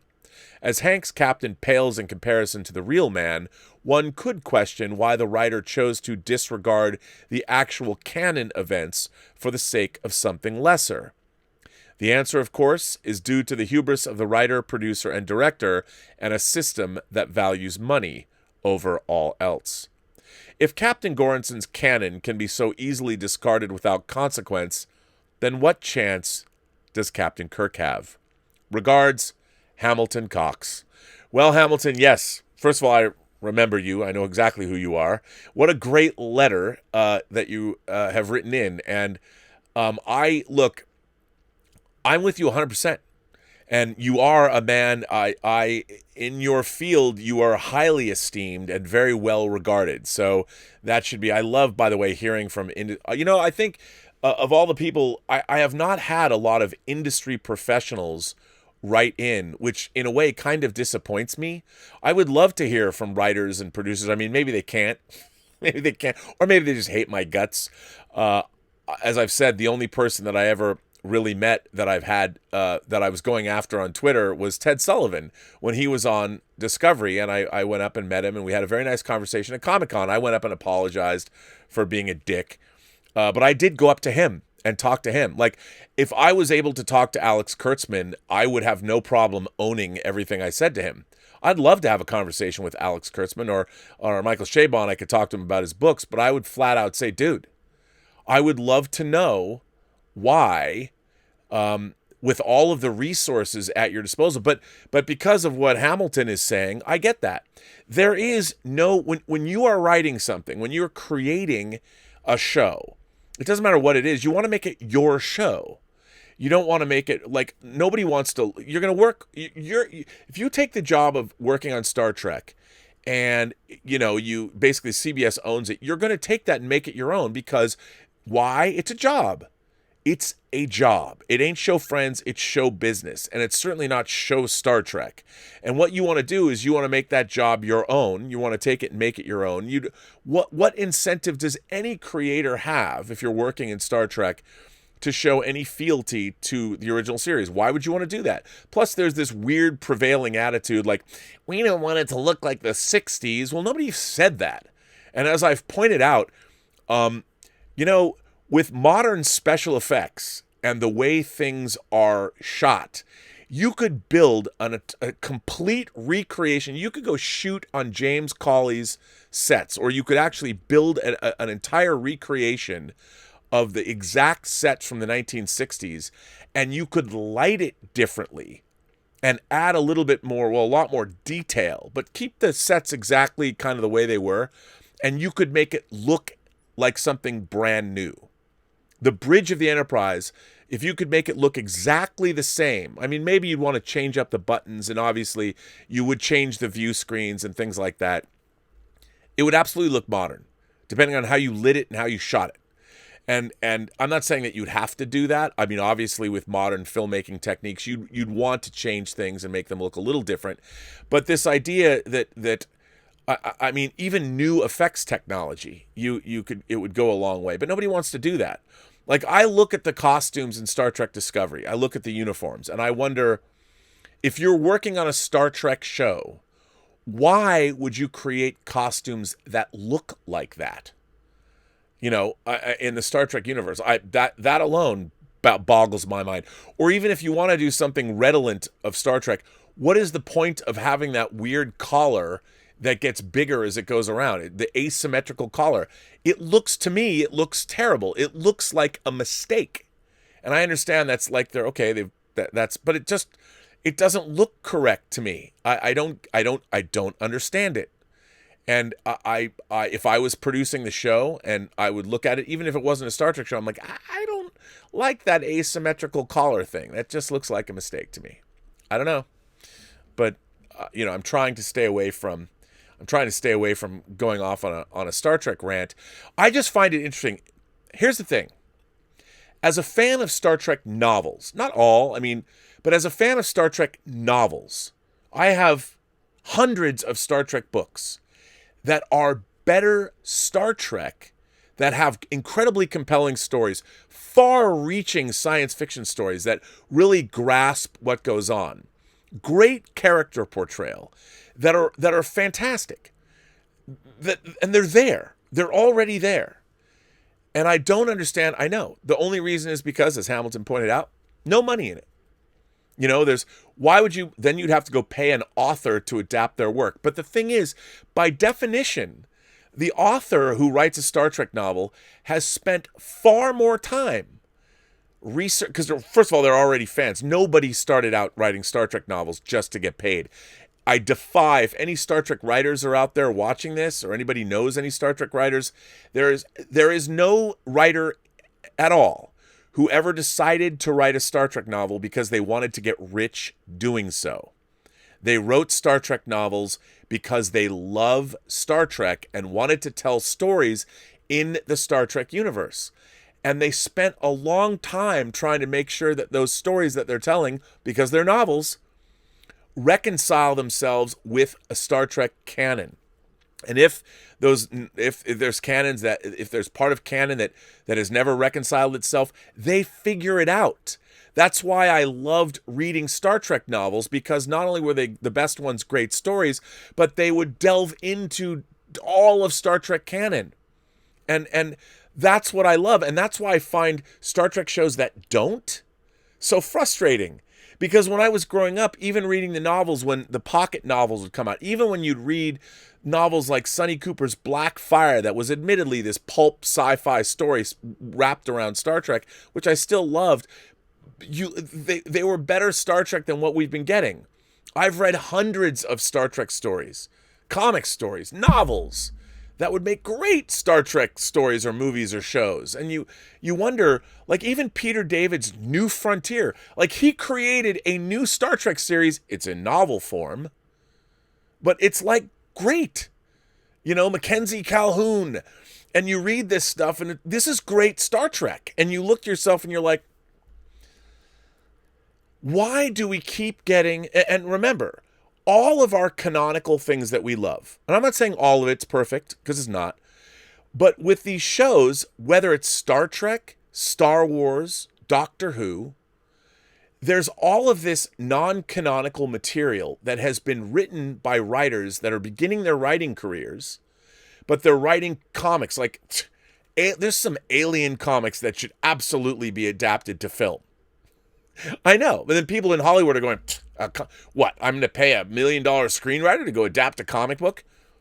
Well, fuck yeah, because you know why? You're going to make more money in the long run if you adapt a great comic book that already tells a great story. Go adapt that. You know, Marvel might change their stories, but they still made a movie called Captain America: The Winter Soldier that was based on Ed Brubaker's comic run. Well, because it's the MCU. What I do not understand is why Hollywood hasn't reached that point yet. How come they don't go, you know, we're trying to write Star Trek, and there is hundreds of Star Trek novels that have been written by people that are going to spend way more time thinking about Star Trek than you screenwriter, have been spending writing your show. And it's crazy to me. You have one of them. I mean, the Reeve Stevens got to write The Forge, which is the beginning of a 3-part episode in the 4th season of Enterprise. You've got Kirsten Beyer, and admittedly she's concentrated on Voyager, but she knows her Star Trek, and people have said, like Akiva Goldsman's like, wow, she's our Star Trek oracle. They see her as a crazy person. They don't see her as up to snuff, because she's just written Star Trek novels. What does she know about screenwriting?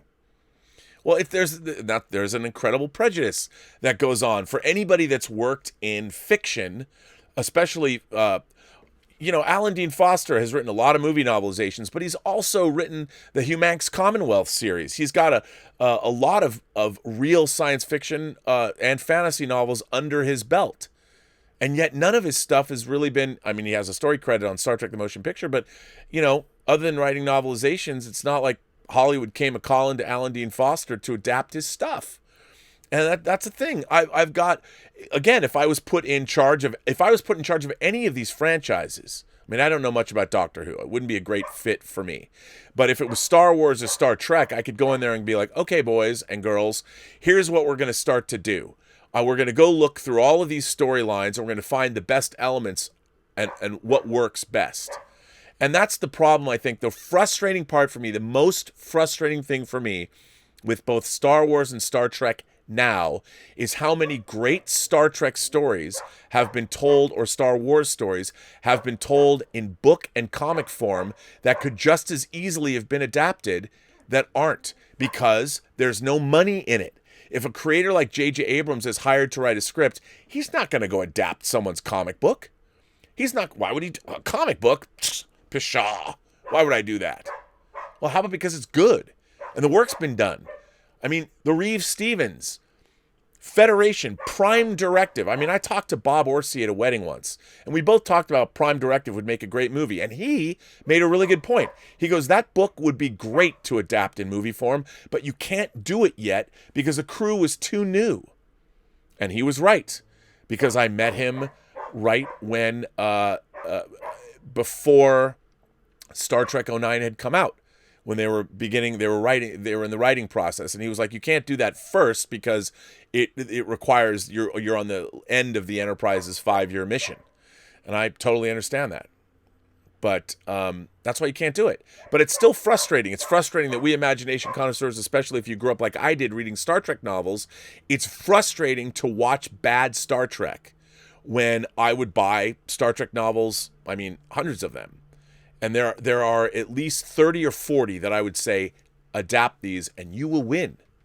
You will win. There's 2 series I'd recommend. If you guys want to read Star Trek series that aren't tied necessarily to anything, the Vanguard series and Peter David's Star Trek New Frontier. Are they perfect? No. But they certainly have been thought through by the people. And the Star Trek Vanguard series was written by a number of Star Trek authors. And when you have those stories to fall back on, you're like, why did they write something that is so all over the place? I mean, read David Mack's trilogy about the Sung androids. He delves into all of this stuff, all of the artificial life. It's all very interesting. It's not crossed with the Mass Effect end of the universe, the Reavers or whatever they are. So, yeah, it's a bummer. Hamilton, what a great letter. Thanks for writing in. And by the way, you know what?